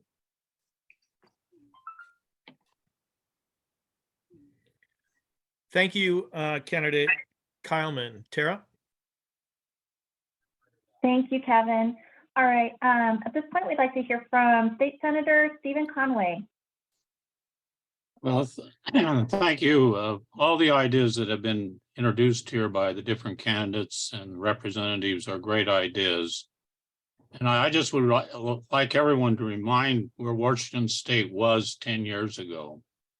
We ranked bottom on the list in terms of our fourth from the bottom on the list in behavioral health services. So we have been playing catch up in Washington State in our behavioral and mental health services. And yes, we are making some progress. The 2021 budget invested in a teaching facility, behavioral health teaching facility at the University of Washington, but we have a lot to do. And in terms of my priorities, the message that came 4 years ago from the same forum was the importance of workforce. We need to work harder on our behavioral health pipeline. I mean, that means that we may need to look at different ways in which we can train people more quickly to address the behavioral health needs in our state. And that does look at some of the licensing requirements. I agree with the concepts that have been talked about that. We have to be imaginative. Maybe we need to introduce ways in which people can work and learn, and not learn and earn, but work and learn. You know, there's training on the job so that we can increase the supply of behavioral health. If we can ask for more counselors in our schools, but if there are no counselors to be hired, where are we? The workforce is a primary emphasis and is my greatest priority, and I think it is for others as well. I would also say supportive housing. I think that idea of supportive housing is critical in working with many of the folks suffering crisis in our community. We've got to be able to take them to a place where they can get real help from professionals. And supportive housing, I think our Speaker of the House here spoke of that. I think that's an important piece of moving more quickly towards supportive housing and increasing the supply of supportive housing in our community. And I was very impressed by Kelly Dury's comments initially, because it sounds like our first responders don't have the right law to help them in working with people in crisis. And we need to get that right. And I'm really willing to work with Kelly on that issue, because if our first responders can't help them because of our laws, then where are we? Our first responders usually are the ones who meet the people in crisis, and they need to be helped. Not handcuffed necessarily, but they need to be helped. And we need to make sure that the law is right in that area. I think, Kelly, if you have anyone, if you're looking for someone to work on that issue, I'm available to do that. And I just go back to my initial comment. We are behind the 8 ball here, so to speak, on mental health services, and we need to make this a huge priority for our state. Thank you. Thank you. Representative Melanie Morgan. Yes, thank you. This is a multifaceted topic. There's just one answer for this, and it's near and dear to my heart, as my degree is in psychology and my own personal battles in the mental health arena from 20 years ago, but also my own experience as being homeless. I believe that we really need to work on access. especially in terms of equitability in all of the many levels of cultural competency. Second of all, we got to ask ourselves which was first, mental health or homelessness. We seem to be hyper focused on what we see, but the reality is we need to be working on low income housing. I already got money here, $1.5 million for a homeless shelter, and wanting to go back to get more money for low income housing. We also invested millions of dollars into the behavioral health arena, 23 million for expanded opioid response programs and supports, 35 million to fund crisis and outreach and diversion programs. So I want to go back and continue to fund more of those wonderful programs.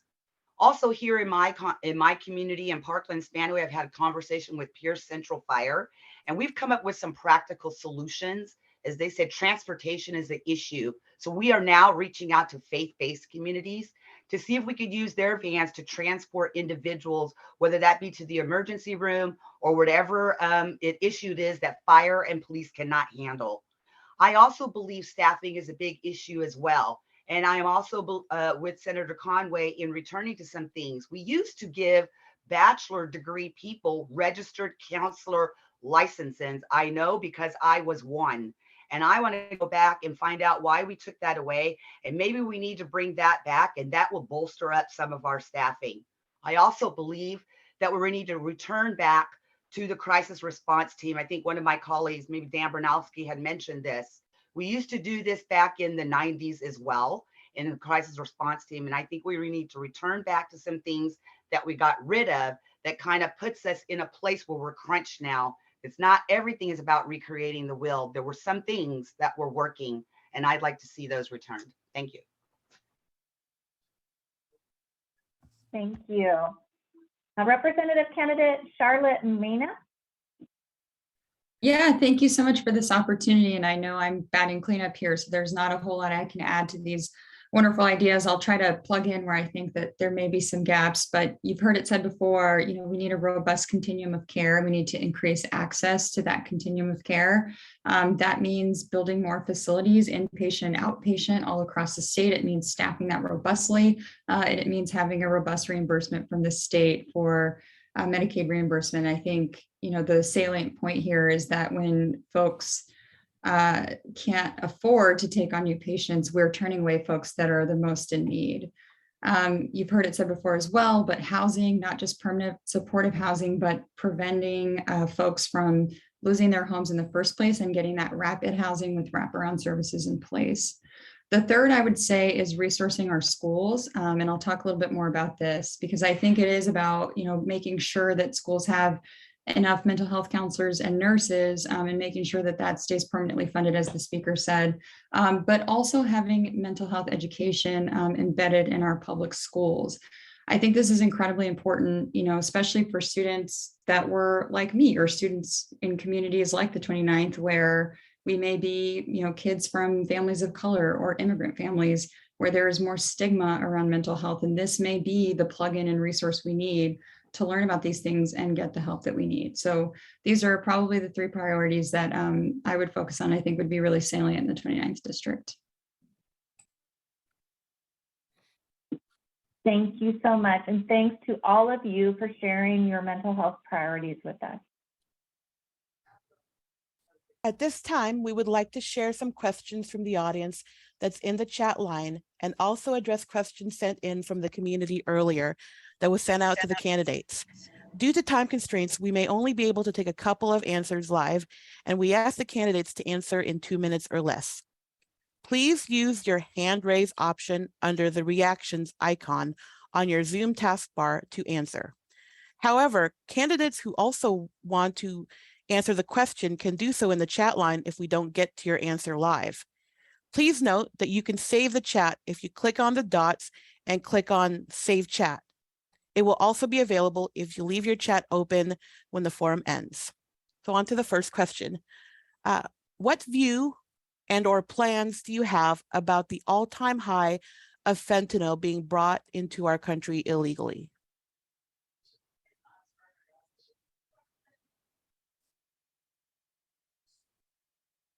So if any candidates want to answer the question. Ashley? Yes, so that's a question I get asked often is, dealing with the addiction crisis at the point of someone being addicted, but how do we keep drugs from entering our communities, and what can our communities about drugs when they have already entered? And legislatively, we've done a lot, especially changing the dealer amounts for people having them on their person, and other ways that we're dealing with it. Basically, we aren't holding drug dealers accountable in the ways that we used to. And we need to have compassion and care and understanding for those that are going through the addictive process. But we also need to be hard on the side that's bringing those drugs to those people. And so I think that we have to reprioritize part of the criminal justice system and really look at, are we dealing with the dealers effectively, and are we dealing with the transport of these drugs effectively? And I think that we can see by how the drugs are permeating our streets and permeating most of Washington state at record levels, that we need to do something about controlling the flow of drugs in our communities.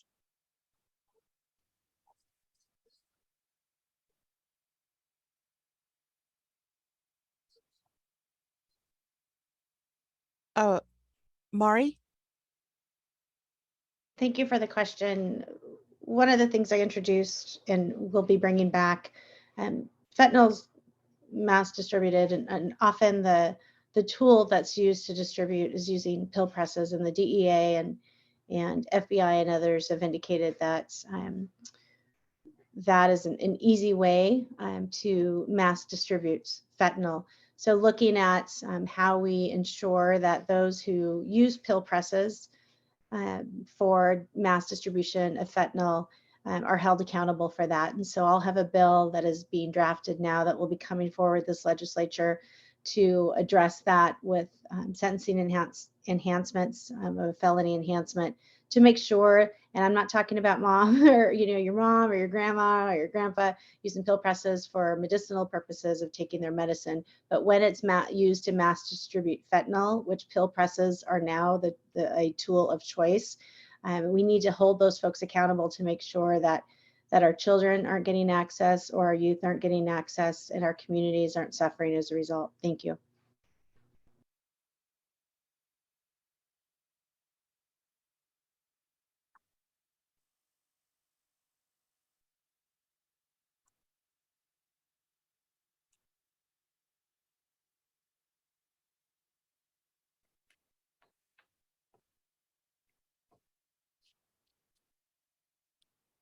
Senator Conway. Yeah, on the fentanyl question, the Senate did have a bill that was introduced to increase penalties for the dealing of fentanyl. And yeah, we didn't do any work on that. It didn't serve on that committee.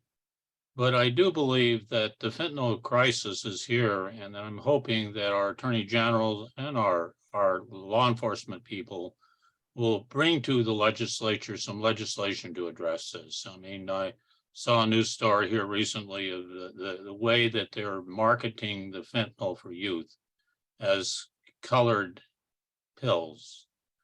And this is a crisis. It's a crisis that we need to address. And I think we'll be looking to our next session of the legislature to look at ways in which we can, such as the law that Mari here mentioned that she's preparing, ways in which we can address this crisis. Thank you.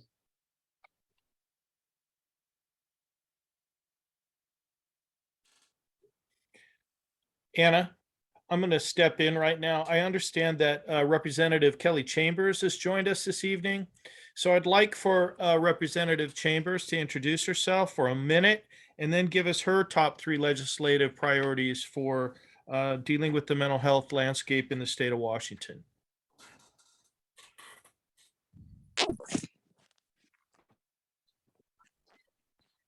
Okay, thank you for that. Hi, everyone. This is State Representative Kelly Chambers, representing the 25th Legislative District in Puyallup and East Pierce County. I've been in the legislature 4 years and seeking reelection. This year, I'm happy to share that we were able to pass the Psychology Compact, which is an important piece needed in the behavioral health space by expanding access for patients to providers. And, given the last 2 years with COVID and how we had to go to like virtual legislative session and virtual school and virtual patient provider meetings. The behavioral health compact, the psychology compact helps in that space by allowing that to happen a little bit more easily across state lines. So in terms of, mental health treatment, I think expanding capacity in a variety of ways is important. And that includes filling that pipeline of providers and helping, ensure that we have the right number of providers in the behavioral health, mental health, and treatment space that we need for the people of Washington. At the same time, I serve on the Commerce and Gaming Committee, and where we are overseeing the regulation of cannabis, and I'm concerned that our youth are being preyed upon by dealers, and just think that we need to readdress how youth are having access to drugs that can alter their mental capacity and change the trajectory of their lives. So I think that's something that we should be paying attention to and looking forward to in the next legislative session. At the same time, we have the next session, we'll have to deal with the Blake decision and whether or not we want to see as a state that illicit drugs be legalized across the state.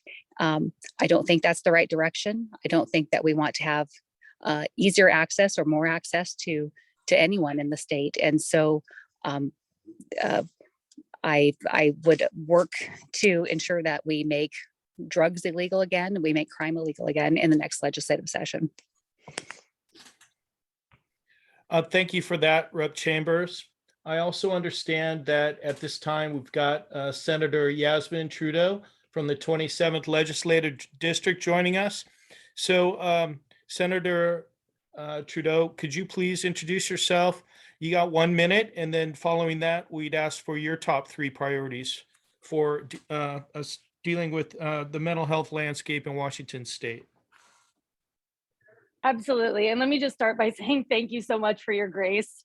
I'm actually I knew I was going to be late for this event, but I didn't know I was going to be this late. So I just want to thank you very much for that. My name is Yasmin Trudeau. I'm the state senator for the 27th Legislative District.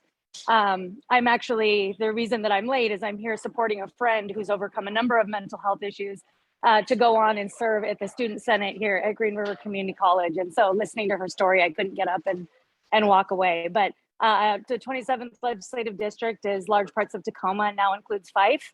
And I am just really grateful to be a part of this conversation.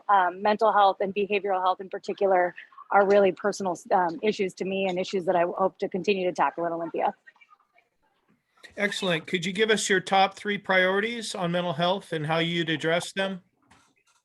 Yeah, so behavioral health.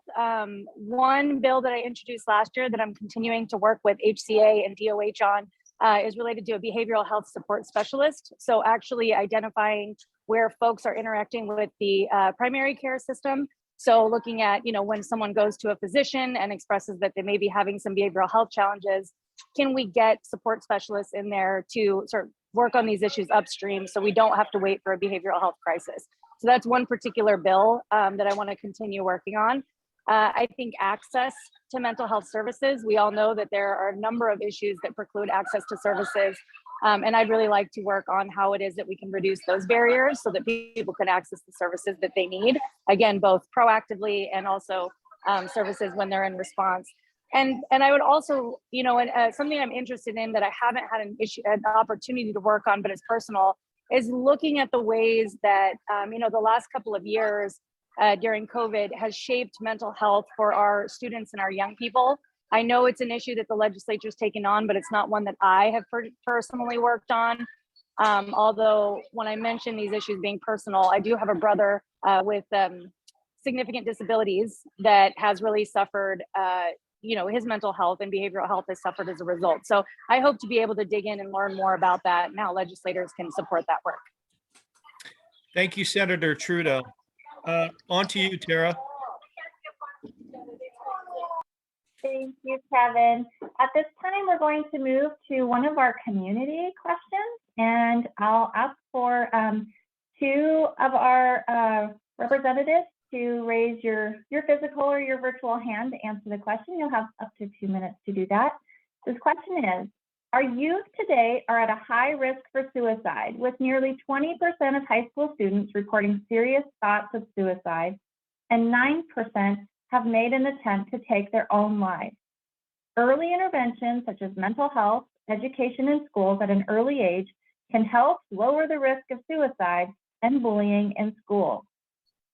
California passed a new law that went into effect this year requiring all schools to offer mental health classes as part of the curriculum. The 2019 Washington legislation session passed a bill for teachers and staff to receive mental health training but did not include student education.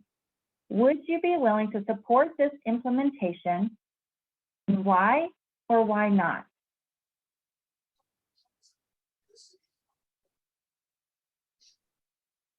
I see Ashley Ray.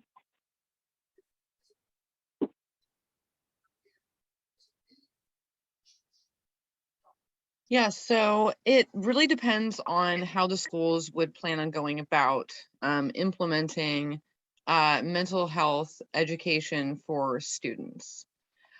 So, we know that when treating mental illness, one of the most important factors is the support network involved in those treatment programs, and even in a preventive method.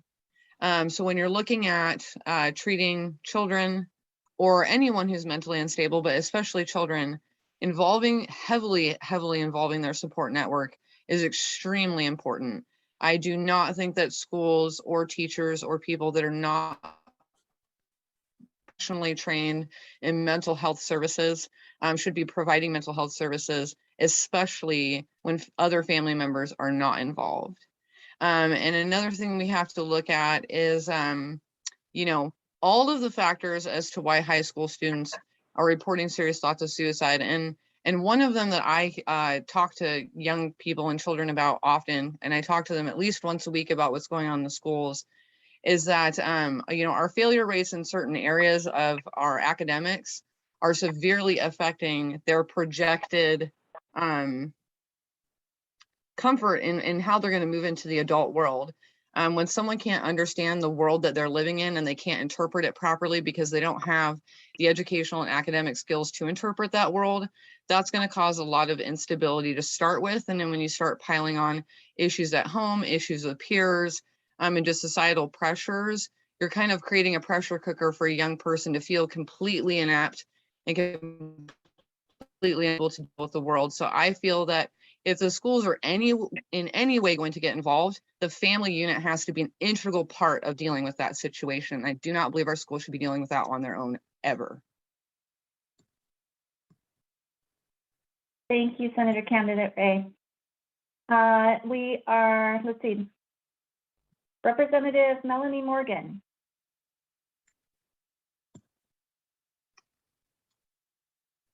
Thank you.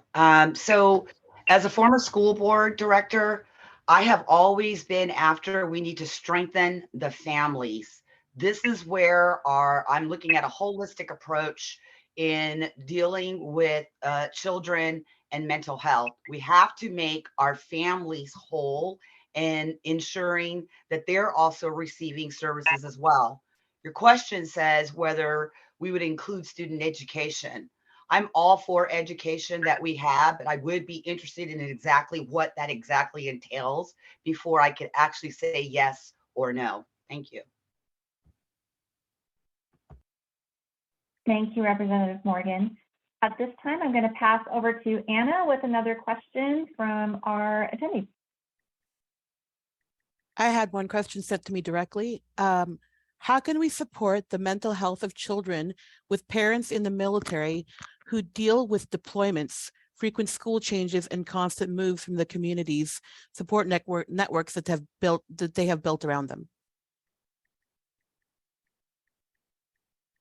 Susanna?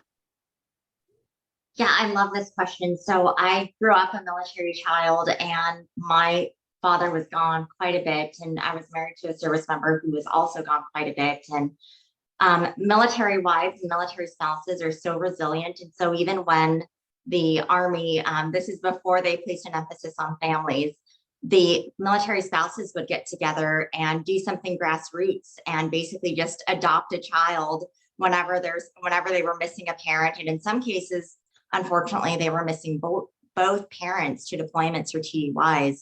So we can continue to support those grassroots efforts, but we need to support military families that hopefully prevents both parents from being away. And if there is one parent that's away for whatever reason that's due to the military, to encourage or to have programs like that in place so that another military family can adopt them.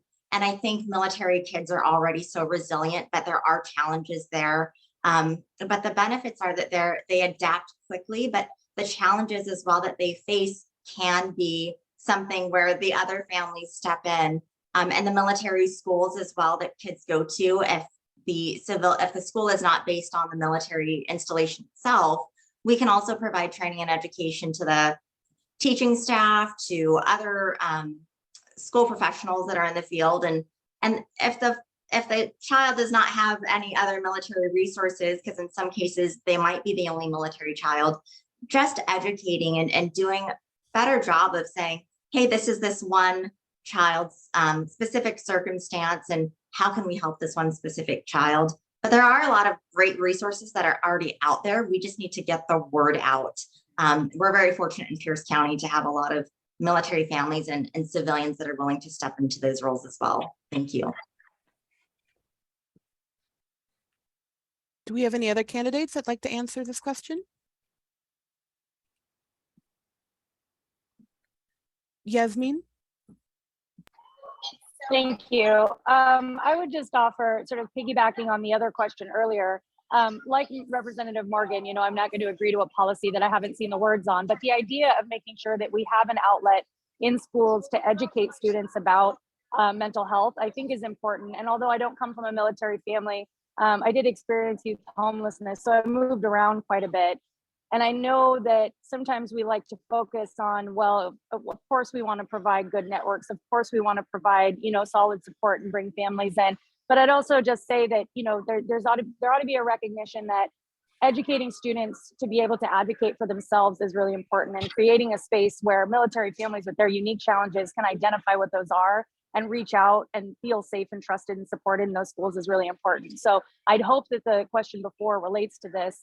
And that it would have given outlet, educating students would give an outlet, particularly military families and students from those families, that they could reach out and ask for help and seek the help and get the help they need.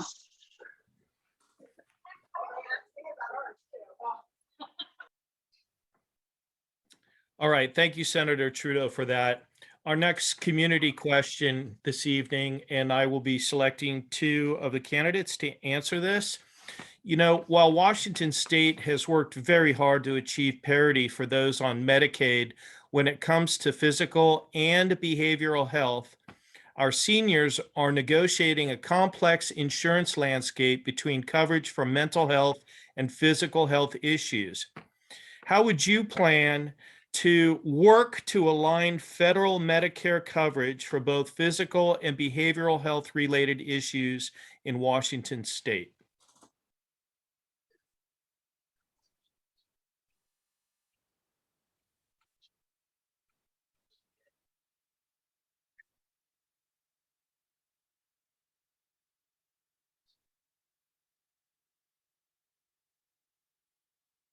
Don't tell me I stumped our panel. Oh, good. There we go. Senator Trudeau.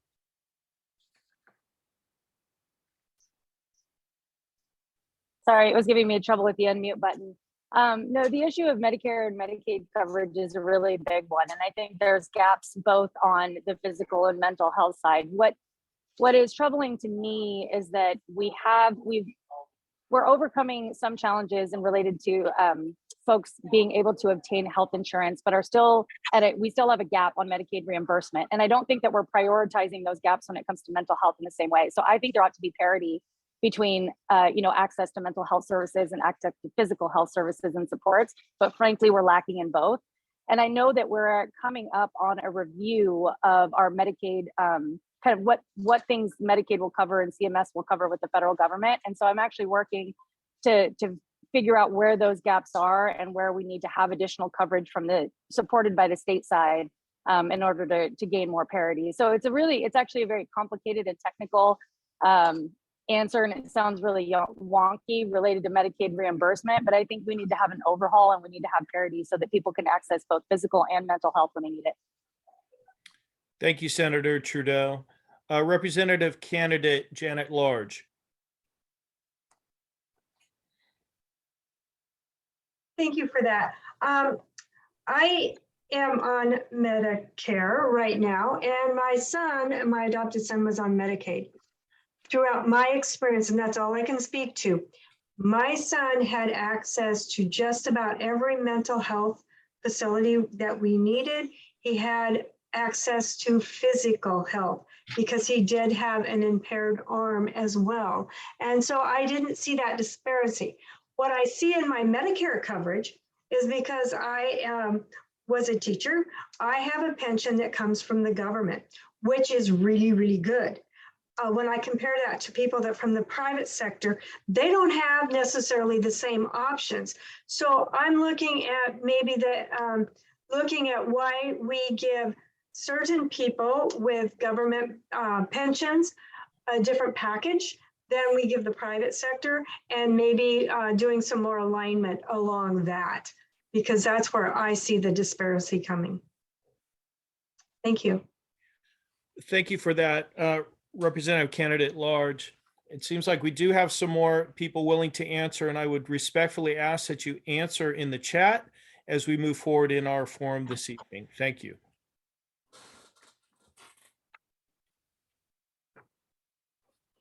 Increasing funding for housing services, staffing, and workforce is admirable, but how do the candidates intend to address to ensure accountability and effectiveness?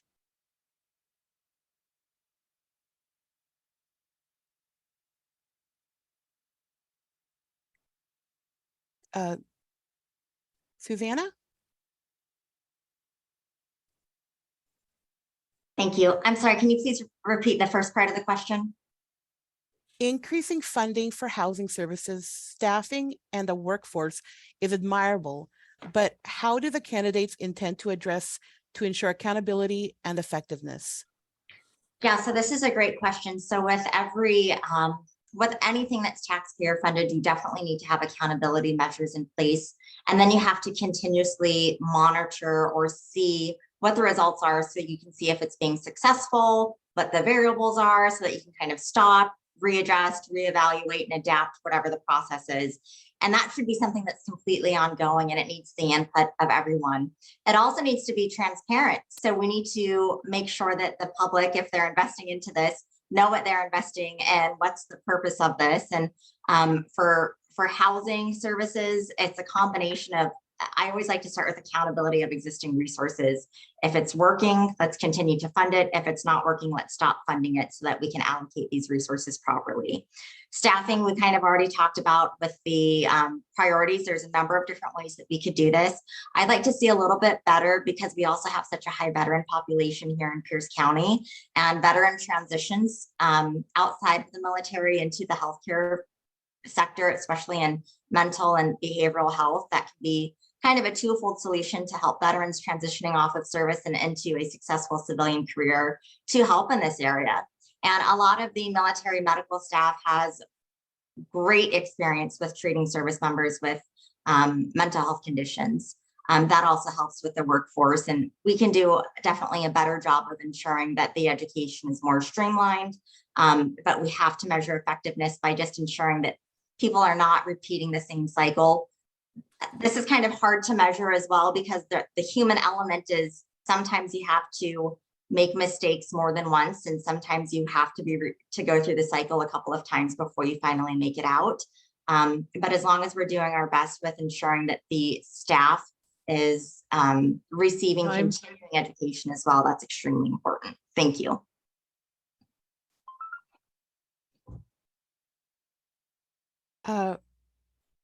Mari? Thank you for the question. And, I would say it's definitely more than admirable. It's just critical to be able to protect our most vulnerable in our county. And part of the way to do that and to keep folks accountable are the expectations and measures that come in the contracts that our providers get when they're given county or state dollars or federal dollars of a pass through that the county may administer or other jurisdictions, that there are expectations. And then the staff who go out and do contract monitoring is part of that process to ensure that the dollars that these nonprofits are getting and other providers are getting are realizing the outcomes that's expected in those contracts. So there's some good accountability measures in place with those contracts, and also the contract compliance monitoring that occurs from the county and from local jurisdictions as part of that process. Thank you.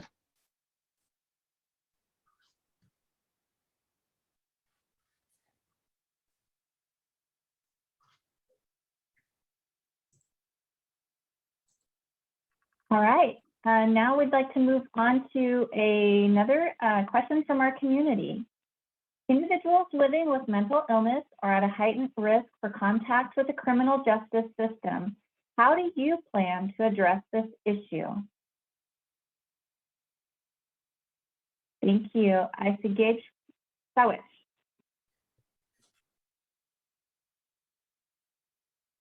Yeah, so as I said before, training. There just needs to be a lot of training with this issue. And also when and if the person is arrested, that there are immediate resources available at the time or when they're booked into jail. So again, when I was part of the sheriff's department, that's what we had in our system. So as soon as they were booked in, they were psychologically evaluated and resources were immediately given, and they were taken care of from there. Thank you. Thank you, Representative Couch. State Senate Ashley Ray. Yeah, so as I spoke about before, when we take people in and we're evaluating them for 14 days, and then we're releasing them into lower level programs where they're not kept in a facility, but they're actually allowed to leave and then go seek wraparound and other types of care. What you run into is a lot of people leaving these programs. And when they leave these programs and end up back on the street, end up using again, then they're contacting law enforcement more often. And they're also experiencing street trauma, rapes, assaults. So putting them back on the street is actually extremely dangerous for them and actually can cause them to get into serious altercations with law enforcement or other emergency services when those didn't need to occur. So I think it is very important to keep people in more long-term stabilizing care where they are getting the medication they need, where they're coming off they're able to stabilize their addictive process so that they're not going back out onto the street in the middle of that process and running into law enforcement again. So I think it's really about taking them off the street and keeping them off for a certain period of time so that we can stabilize them before another incident occurs.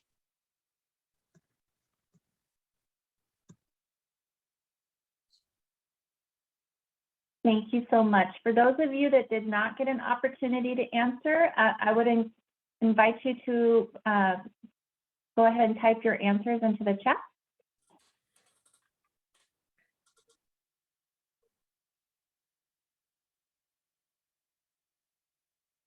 And we'll move on to another question from our audience chat. What are your thoughts on short-term voluntary crisis centers, such as RRC, Recovery Response Care, and CRC crisis response centers versus involuntary 72-hour holds? Representative Bronowski?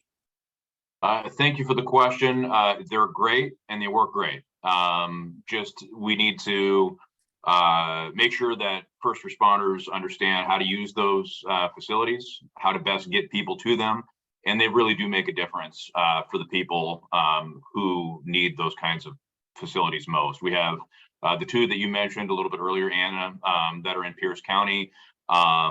Sometimes the issue is we as first responders don't always have the opportunity to send people to those facilities. There's a certain set of criteria that needs to be met in addition to being willing to go. But for what we have, they're absolutely great. Just absolutely need more of them across the state of Washington, but it's a great alternative. So thanks for the question. Senator Trudeau.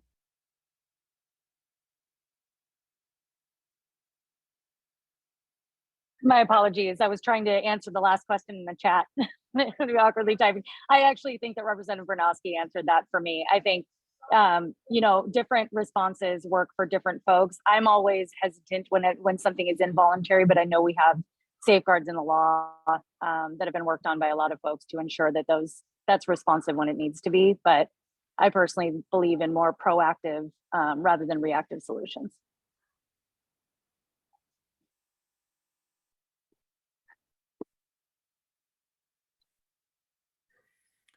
Okay, well, thank you for that. We're moving on to the next community question.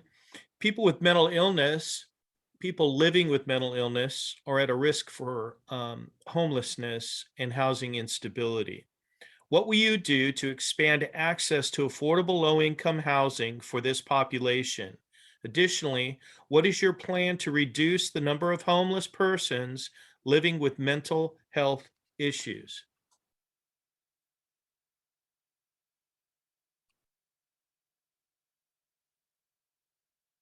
All right, I'd like to recognize Representative Michelle Caldier.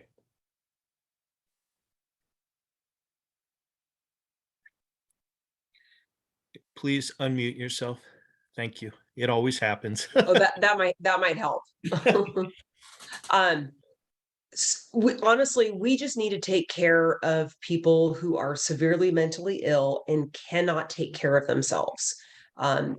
That is, what we should be doing as a society, and we need to make sure that we have permanent supportive housing. Like I said, with Pendleton Place in Kitsap County, we need to have that available for people. And I know myself and my colleagues will continue to fight to make sure that we have funding in the budget, and as well as making sure that we can, to have those supports available, because at the end of the day, we're going to be paying for certain people, and it's far less expensive to pay for them to have housing than to be bouncing back and forth in the hospital. So thank you. Thank you. Representative candidate Gabe Sackwitz. Well, Ashley had her hand up first. Okay, Ashley, go ahead. Thank you very much, Gabe. I appreciate that. So, as Janet was speaking about earlier with her son, when we have people that are experiencing mental illness that haven't been properly stabilized yet, putting them into affordable or low-income housing can actually make many situations much worse. So first, we need to make sure that they're moved into transitional housing and that transitional housing is supervised. And once they're stabilized in transitional housing, then we can put them into affordable and low-income housing. And the different housing projects and different things in the legislature are looking at how to expand housing for all people of low income. But we need to be particularly careful with mentally ill and make sure that they're stabilized, that they're in groups, supportive homes, and that we know that we can transition them into individual housing where they won't be a danger to themselves and other people. Thank you.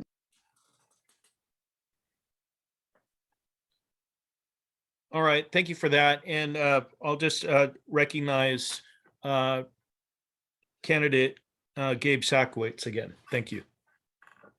Thank you. Thank you. So this affordable housing and low income housing is not necessarily going to solve the problem. It's these individuals are going to need facilities with psychological and psychiatric treatment. There was a gentleman I came across one time. He was starving to death. And the reason why he was starving to death is because the voices were telling him that every time he ate, he was eating human flesh, right? So it wouldn't have mattered how much food we would have given this person. You know, they need serious psychological and psychiatric treatment. So again, it doesn't matter how much food we gave him, he needed treatment. Thank you. All right, thank you for those answers. I think we'll return again to our questions from chat. Anna, do we have anything? One of the questions I believe was already answered with regards to 988. And so seeing that, we have some comments, but I'm not quite sure. Kristen, is yours a question about outpatient treatment?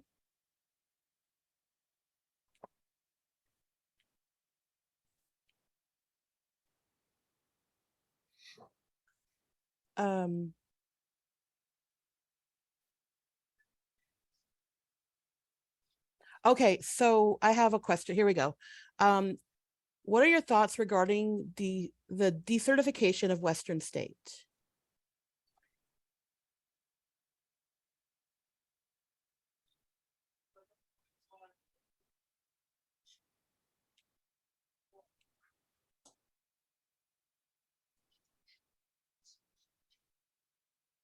Representative Bronowski? Thank you. Yeah, if you're talking about the federal decertification, where the state of Washington lost an allocament of federal dollars, it's absolutely a problem. Part of the issue was there's some safety issues, some staffing issues that contributed to the loss of that certification. Right now, Western State is in a transition away from a civil commitment center to a forensic commitment center.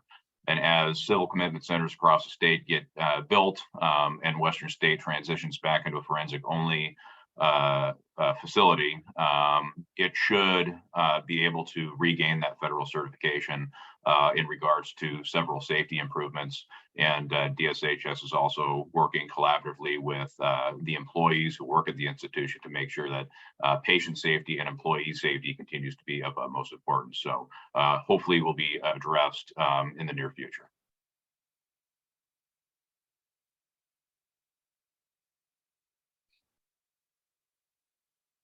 Janet, you had your hand up earlier. Did you still want to answer the question?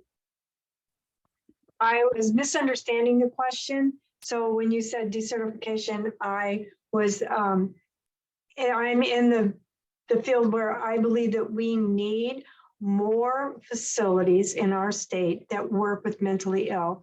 And I don't believe that we have to have the right people working those, but I think that sometimes we throw everything out when we decide that something's not working. Instead of working to fix it, we throw it all out. And I think that we need to be working to find out what the problems are, how we solve those problems, and keep that part working forward. So I think we throw away a lot of money, we leave it on the table by just saying, oh, okay, we're done with it. And I'm not for that. I'm for fixing the problems, making them work for the people.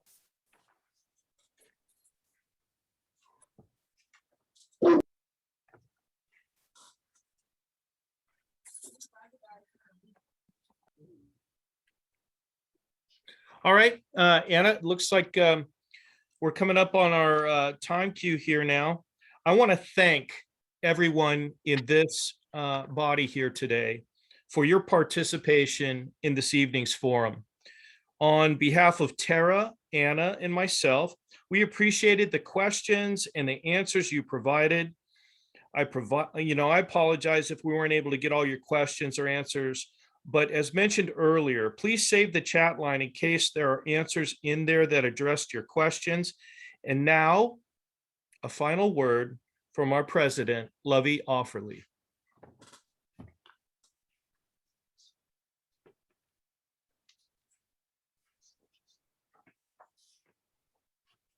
Oh, sorry about that. Hey, thank you everyone for attending our forum this evening. This was a very informative evening, and I thank all of the candidates for taking the time away from your very hectic schedules to come and share your mental health priorities, and then also to hear some of our community's concerns regarding mental health, behavior health issues. You know, mental health has always been an important issue in the community, but even more so since the pandemic, affecting so many of our youth, individuals, and families. So any improvements you're able to make in the mental health system will be so greatly appreciated, and we look forward to working with you on behalf of our members and also of the mental health community. Thank you, everyone, and good evening.